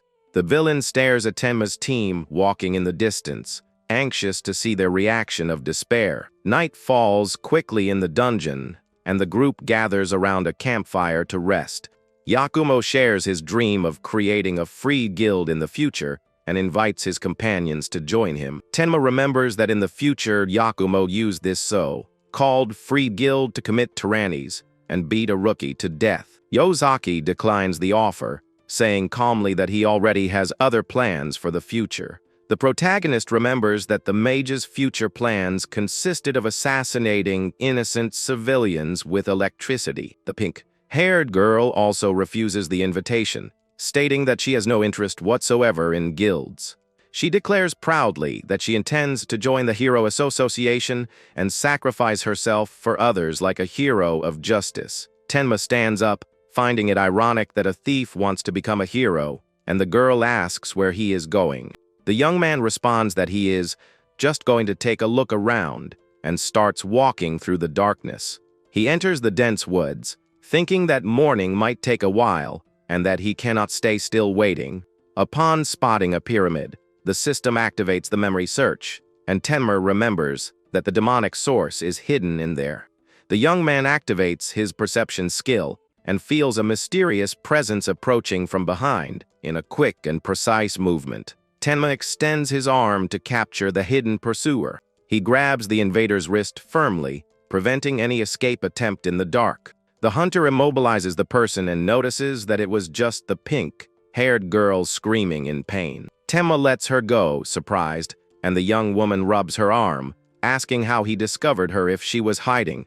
She explains that she decided to follow him because she found the other two companions looks very suspicious. The protagonist reflects that by using the girl's thievery skill, he will manage to get the demonic source with ease. He tells the young woman to follow him without giving explanations, and she asks curiously where they are going. Before the pyramid, Tenma states that the thing she loves most is in there, and the young woman questions how he knows that. The girl shows her danger sensor beeping and says it is hard to believe that a structure like that is so dangerous. Half embarrassed, she tries to justify herself about the previous mistakes and promises that he will not regret taking her. Tenma ignores the apologies and keeps walking calmly through the dark corridors of the pyramid. The girl blushes upon looking at the young man's profile and decides to trust him for having been saved earlier. She runs after him, shouting that she will not forgive him if he makes her regret this choice. Tenma smiles, realizing that her sensor did not beat before because the system already knew he was going to save her. Walking through the tunnel, the young woman comments that bad feeling she had felt since the entrance has changed. She scratches her head confused upon noticing that the premonition of danger simply vanished out of nowhere. The guy asks her to just follow him without doing anything foolish, and the girl insists that her senses indicate something ahead. Tenma asks her again to just follow him while the system notifies the increase in experience in his perception. The perception skill reaches level 11, allowing Tenma to see some notifications from the allies' system. Wanting to prove her worth, the girl runs ahead, promising to show the true power of her danger sense. She distances herself down the dark corridor, shouting that the place is completely safe and without threats. Suddenly, a giant stone appears rolling in the direction of the girl, who runs in panic while Tenma mocks her sensor. The young woman rushes past desperately, asking if he is not going to run, and Tenma just unsheathes his sword calmly. The hunter delivers a precise slash and destroys the huge rock into several pieces, saving the girl once again. The girl stares at Tenma shocked after the attack and questions incredulously if he is really just a rank D hunter. Tenma activates perception at level 11 and notices a secret presence hidden under the floor structure. The young man breaks the corridor's stone structure, revealing a secret passage with stairs to the lower level. He announces that he found a shortcut, while the girl stares at him scared, asking who he really is. The two walk together until they reach a spacious secret hall inside the ancient structure. The girl observes the huge Sphinx statue in the center of the room and wonders in surprise if that is the big boss. Tenma remembers that the demonic source is in the Sphinx, while a mystic voice echoes, summoning the challengers. The voice announces the start of the desert test, and the girl complains in despair for having been dragged into that. Dozens of red magic circles light up on the ground around the statue to begin the trial. A massive wave of energy and fire flames erupts from the magic circles, flooding the entire hall. The girl goes into panic in the middle of the fire, and Tenma warns that they need to jump to the top of the statue. The two jump with agility toward the head of the Sphinx, escaping the devastating heat down below. They land firmly on top of the statue, where the flames consume the entire floor of the hall. The young woman asks if the test is just surviving the fire, but Tenma warns that they will use another strategy. The hunter states that their mission will be to steal, and the girl reacts, scared to the sudden proposal. She asks what he wants her to do, and Tenma responds that she will use her greatest special skill. The guy grabs the young woman's arm, pulling a stolen wallet out of her pocket to prove what he knows. He smiles, saying that she can steal anything with her technique, just like she did with the group's wallets. The young woman is shocked upon seeing the item in her hand and refuses the order, asking why she should obey him. The Sphinx's eyes start glowing with an intense red light, while energy accumulates around it. An explosion of red power appears on top of the monument's head, threatening to incinerate the two hunters. Tenma screams for her not to hesitate and to go ahead with the theft if she does not want to be destroyed by the boss's attack. Pressured by danger, the girl activates her absolute thievery skill, lamenting having entered the dungeon. Tenma delivers a straight, line sword strike, cutting the wave of red energy to protect his companion. Tenma's system notifies the activation of the girl's skill, looting the Sphinx's reward items. The hunter thinks her technique is too overpowered, while the boss's body begins to disintegrate. Statue tries to propose its traditional riddle, but begins to shatter before managing to finish the sentence. The monument collapses completely amidst a cloud of dust, ending the challenge ahead of time. Tenma mocks her hero dream, and the girl retorts, saying that using the skill for good is no problem. The system notifies the distribution of rewards, while a golden light appears in the hands of the young looter. A shower of gold coins and a mysterious purple cube fall into the looter girl's arms, leaving her very excited. She holds the glowing cube and asks confused what that's so. Called demonic source received as a prize would be. Tenma extends his hand to take the artifact, and the young woman backs away suspiciously upon hearing about the evil energy. The girl notices the stone's dark power, confirming that his intention was really to take the item. The hunter promises to explain everything later and offers all the rest of the gold treasure in exchange for that cube. The girl's eyes shine like gold coins, and she accepts the deal on the spot, handing over the artifact. Tenma celebrates collecting the first source and receives a temporary bonus of increased skill chance. The young man pulls out his soul devourer sword and cuts the cube in half to release the energy contained inside it. The blade absorbs all the demonic energy, permanently increasing its basic attack power. The girl asks how he knew her technique, and Tenma lies, saying he possesses an analysis skill. She admires his ability and thinks to herself that besides being handsome, the guy seems to have a lot of money. Back at the camp at night, Tenma and the girl meet up with the other two members of the team.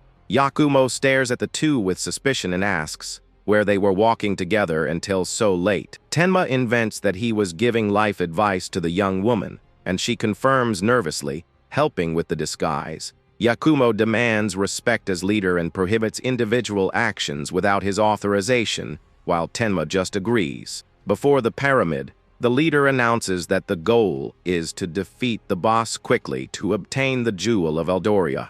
The group enters the dark tomes together, advancing on alert against the dungeon's dangers. A horde of red-eyed mummies appears in the way, and Tenma notices that the boss must be close by. The protagonist summons his gleaming mystic spear, deciding that he will use the monsters to farm more points. He hurls the weapon with full power, piercing 6 mummies at once and securing points in the system. Yakumo observes Tenma's skills and, greedy, thinks that he will get rich if he manages to recruit him to his guild.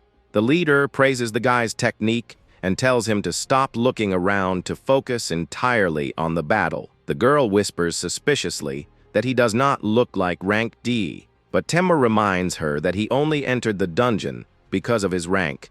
The group spots a huge stone block in the center of the hall, and the mage asks if that cube could be the tome's boss.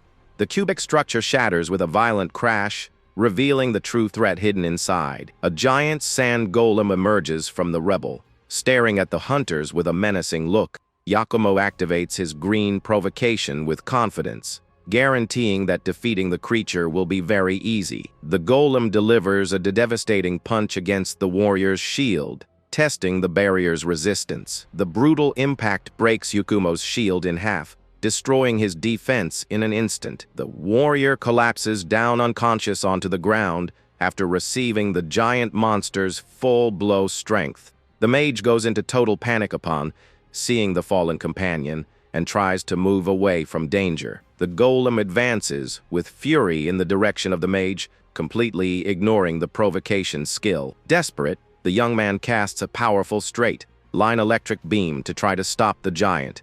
The lightning discharge hits the monster's chest, but the sand body seems not to suffer any damage. The mage keeps concentrating all his mana on the attack in a desperate attempt to contain the advance. The golem passes right through the lightning magic without problems and crushes the mage on the ground in an overwhelming attack. The girl is horrified by the scene and asks Tenma if the companion ended up dying in the fight. Tenma analyzes the boss's off, the chart's strength, and suspects that the demonic source's energy strengthened him. The hunter tells the girl to run to the other side and warns that they will repeat the same strategy used against the Sphinx. The golem makes a colossal leap into the air, with the intention of crushing the two survivors on the ground. The creature hits the ground with violence, creating a huge crater and scattering rocks everywhere. Using his level 11 agility, Tenma slides rapidly through the sand, dodging the impact. The young man counterattacks with an upward strike charged with blue energy, aiming at the beast's weak point. He realizes that the golem's true body is its glowing core in the center of the structure. Knowing that the monster regenerates, Tenma activates the sword's soul release to try to destroy everything at once. The hunter delivers a straight line slash, seeking to cut the central core to end the battle. The dust rises, covering the arena while the mystic blade collides with the creature's stone defense. Tenma calls the girl by name and creates a distraction with his gleaming blade to provide cover. The guy screams for her to steal the boss's core, while the young woman leaps agilely against the monster. The girl activates her absolute thievery skill, releasing a glowing pink aura in her hands. Tenma plans to shut down the golem's functions by stealing ownership of the magical engineering core. However, the system notifies that the level difference is too large and the thievery skill fails. The sand giant rises menacingly over the girl after resisting the core loot attempt. The young woman goes into panic, asking what to do, and Tenma screams for her to run immediately. The giant monster chases the duo through the room, while Tenma and the girl run at full speed. The hunter activates his strength and throw skills, preparing his spear for a massive attack. He throws the gleaming weapon with surgical precision, hitting the center of the golem directly. The combat against the strong enemy makes Tenma awaken the super rare weapon, swapping skill. The system allows instant inventory equipment swapping, and Tenma moves enveloped in blue light. The rapid swap increases destructive power, and the young man positions himself to continue the sequence of strikes. He delivers a straight line slash with increased force, hitting the giant's structure. The golem roars in pain from the devastating impact, losing its balance with Tenma's attack. The protagonist activates the weapon swap again, while his blade glows with intense energy. The weapon swapping skill levels up rapidly due to continuous use in combat. The technique's level keeps rising successively, strengthening the power of each newly equipped weapon. The damage bonus reaches 15%, and Tenma hurls the mystic spear with uncommon force. The energy projectile hits the golem's core, causing a huge explosion of blue light in the beast's chest. Tenma swaps instantly to the devouring sword, while the technique advances to level 8, with attack power amplified by 24%. The young man cuts the golem's core in half. The hunter swaps to the return spear, finishing combat with the swapping skill at level 10. The system warns that the destructive power of swapped weapons increased by 30% after the skill reached level 10. Now Tenma can also enchant swapped weapons with an amount of magic by channeling his energy. The young man advances with determination and channels all his power to fire a devastating attack against the monster. The blue energy blade cuts across the dungeon boss, slicing the creature in half with an overwhelming impact. The magic golem is finally defeated, and Tenma secures another 428 points as reward for the victory. Tenma lets out a sigh of relief after the combat, while the girl praises him for his impressive performance in the fight. The system grants the dungeon's final reward and makes the legendary jewel of Aldoria appear, glowing before the hunter. The special item is revealed as a rank D gemstone carrying the soul of an ancient queen. The girl runs worriedly to check the other companions, while Tenma hesitates to help those two hunters. Tenma thinks the two would be fine if they used healing items, even though they received a direct blow from the golem. The girl stops suddenly upon seeing someone further ahead in the corridor, and Tenma goes on alert without understanding the situation. Before them appears a terrifying scene, with a man positioned over the fallen body of one of the team members.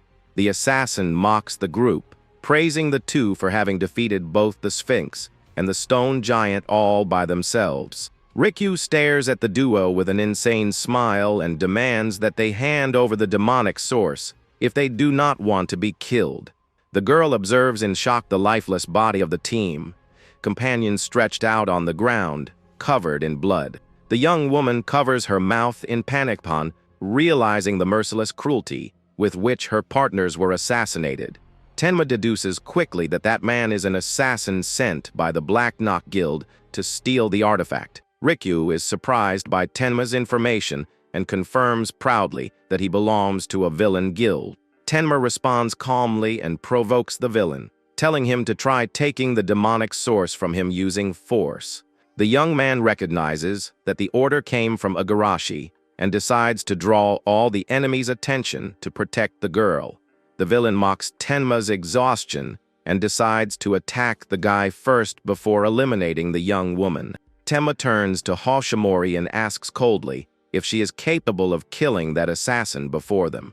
The girl is shocked by the request, while Tenma reminds her that a true hero needs to act against assassins. Tenma advances, stating that nobody manages to save the world without being willing to get their own hands dirty. The assassin laughs insanely and launches himself with fury toward Tenma with his sharp dagger.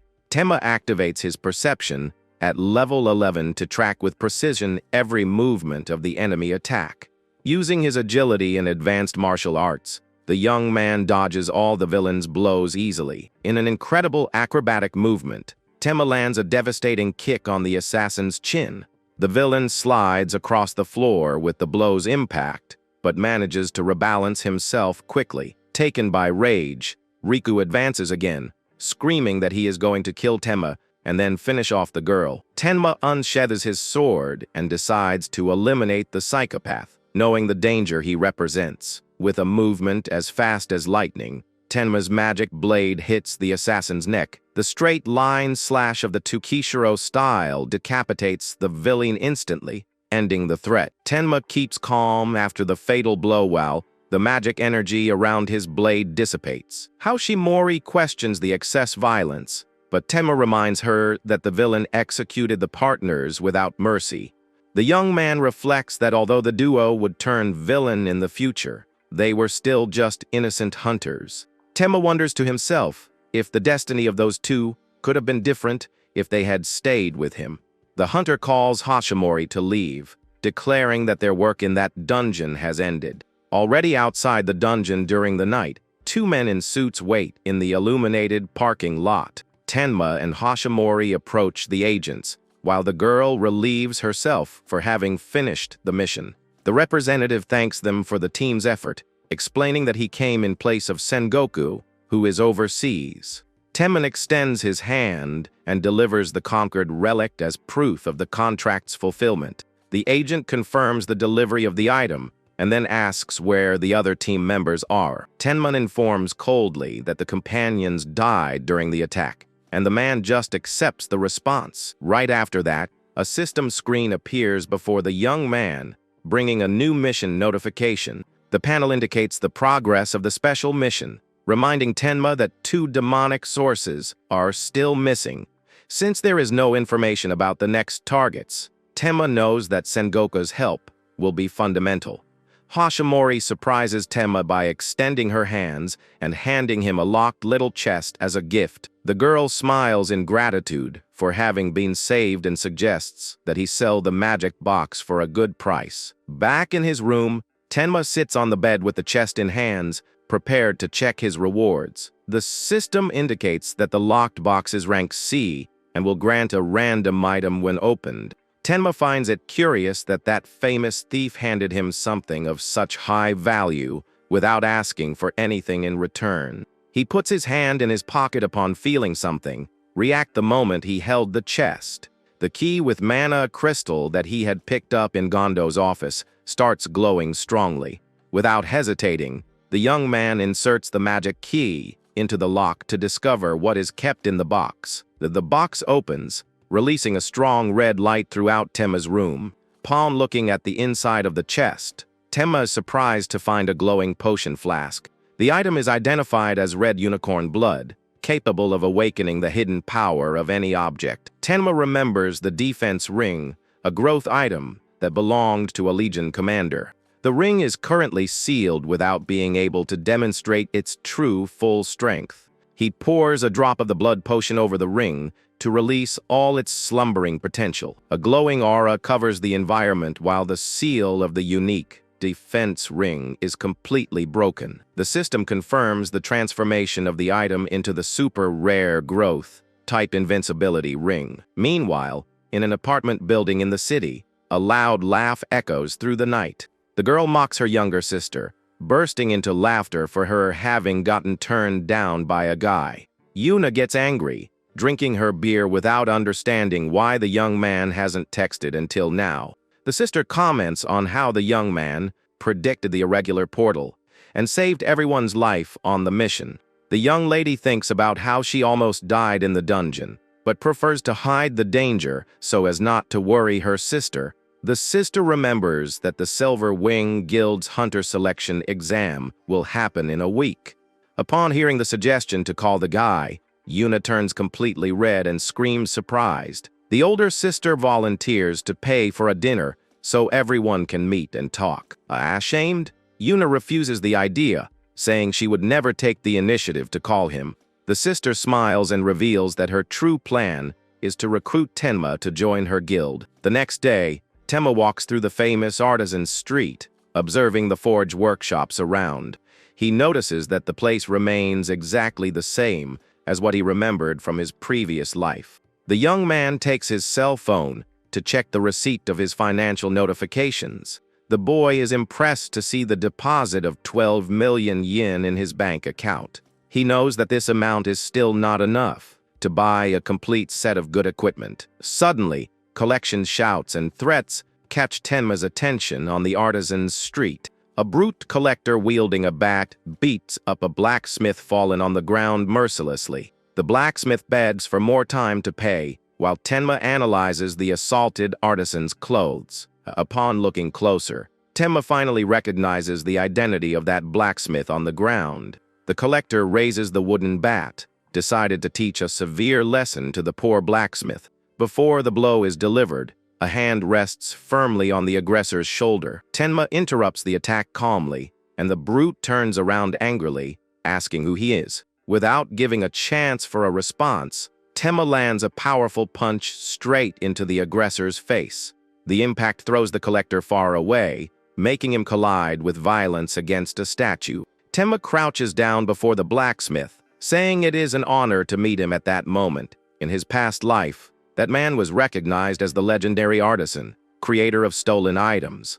Tenma knows that maintaining a good relationship with Koji Mochizuki will bring huge advantages in the future. He extends his hand to help because Koji is the only one capable of creating growth-type items. The two walk together into the forge workshop, full of materials and equipment. Inside the place, Tenma asks openly the reason why he was being assaulted on the street. Koji tries to brush it off, embarrassed, but Tenma insists because he knows the situation was serious. Koji explains that many artisans took loans from the Saiyan Guild to maintain the workshops. He reveals that the guild uses abusive contracts to accumulate debts and enslave the artisans. Koji states naively that he will endure the abuses for one more year, leaving Tenma impressed. Tenma remembers when the old artisan was taken prisoner in the future by tyrant hunters. The artisan repeated tirelessly that he needed to keep forging the best equipment. At that time, the old man cried desperately over the loss of his old forge hammer. The people around whispered about the strange attitudes of that old blacksmith. He tried to free himself from the grip while being held by the guards of the place. The old man screamed in despair, saying his old hammer was waiting for him in the dark shed. The guards dragged the man by force, while he begged to recover his object. Whoever watched the scene thought that the artisan had gone completely crazy upon being taken away. The locals commented that he was arrested for assaulting refugees and stealing their jewels. Tenma reflects that back then, he thought they were crazy things, but realizes it could be true. Tenma asks Koji if there was an old hammer hidden in that workshop. Koji reveals, embarrassed, that such old hammer had been taken by the guild boss. Tenma realizes the situation got complicated, but remains determined to recover the item. Koji explains that the object could be returned in case the entire debt was paid off. The young man discovers that the total debt value is exactly 10 million yen. Koji asks what he wants, and Tenma announces that he came to order some equipment. The blacksmith laments and warns that it will be very difficult to accept new orders at that moment. Before they could continue the conversation, Koji notices with terror the arrival of the collectors. An entire gang of armed men invades the workshop looking for the young blacksmith. The collector who got beaten before points furiously at Tenma, showing who assaulted him. The aggressor confirms to the leader that Tenma was responsible for defeating him on the street. The gang boss takes a step forward, staring at Tenma with an intimidating posture. The criminals surround the duo from all sides, trying to corner the hunter. The leader threatens Tenma and tells the young man to leave if he doesn't want to lose his own life. Tenma observes the fellow's face and has the sensation of having seen him in the past. He activates his memory search skill to score his previous recollections. The young man remembers an occasion when Sengoku handed him an identification badge. With his memory restored, Tenma pulls his cell phone out of his pocket, prepared to act. He makes a call while the leader mocks. Thinking the guy is hesitating, the hunter talks calmly on the phone, requesting support to solve a problem. The villain gets impatient upon seeing the young man's calm attitude in the middle of the debt collection. Annoyed by Tenma's audacity, the boss orders his men to kill him without mercy. Tenma extends the phone toward the leader, warning that someone wants to talk to him. The criminal questions the boy's attitude, but ends up taking the device to answer. Upon pressing the cell phone to his ear, the man hears Sengoku's voice identifying himself. Upon recognizing Sengoku's authority, the gang leader goes into total panic. He screams desperately to his subordinates, telling everyone to let go of the blacksmith right now. The villain returns the cell phone, bowing with respect and apologizing to the young man. Tenma receives back the old wooden hammer from the gang boss's hands. The young man shows the object to Koji, asking if that was the desired hammer. He puts his hand in his pocket to grab the flask with the rest of the unicorn blood. The boy verifies that there are still some drops of the legendary potion left in his flask. He drops a drop of the magic liquid onto the surface of the wooden hammer. The wooden coating breaks, revealing the legendary unique hammer of Daedalus. The dazzling artifact glows intensely in Tenma's hands in all its glory. Koji observes the legendary hammer with glowing eyes, completely fascinated. The blacksmith asks, confused, for what reason the young man went to the trouble of doing that. Tenma remembers that the blacksmith's total debt was 10 million yen. He explains that he paid off the amount and kept legal possession of the hammer for himself. Koji falls into despair and begs, saying he would do anything to use the hammer. Tenma smiles cunningly upon realizing that the artisan fell perfectly into his plan. The young man presents an official contract, proposing that the blacksmith work for him. Without hesitating for a second,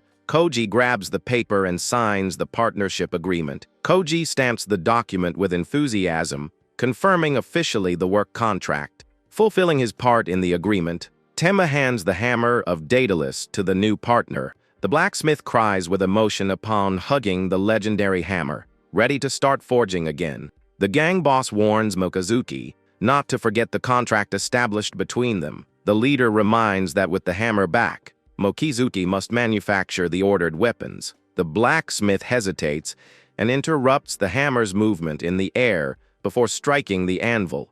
The collector gets impatient and demands that Mochizuki start production immediately. Mochizuki warns that he needs a large rank C mana crystal to start the work. The villain despairs, saying he will lose domain over the portal if he doesn't deliver the equipment. The artisan insists on the need for the crystal, giving the gang leader a headache. Tenma asks about the portal, and the man confirms that the rank C crossing is delayed. The young man offers himself as a support hunter, and the leader questions what his official rank is. Tenma responds with total calmness that he is registered as a rank D hunter. Later inside the dungeon, the leader positions himself in the open field with sword and shield. The man remembers that he is also rank D, but demonstrates mistrust in the young man's capability. Upon looking at the field, The villain is left perplexed upon seeing dozens of monsters taken down by Tenma. The leader is in absolute shock before the immense magic aura that surrounds Tenma's blade.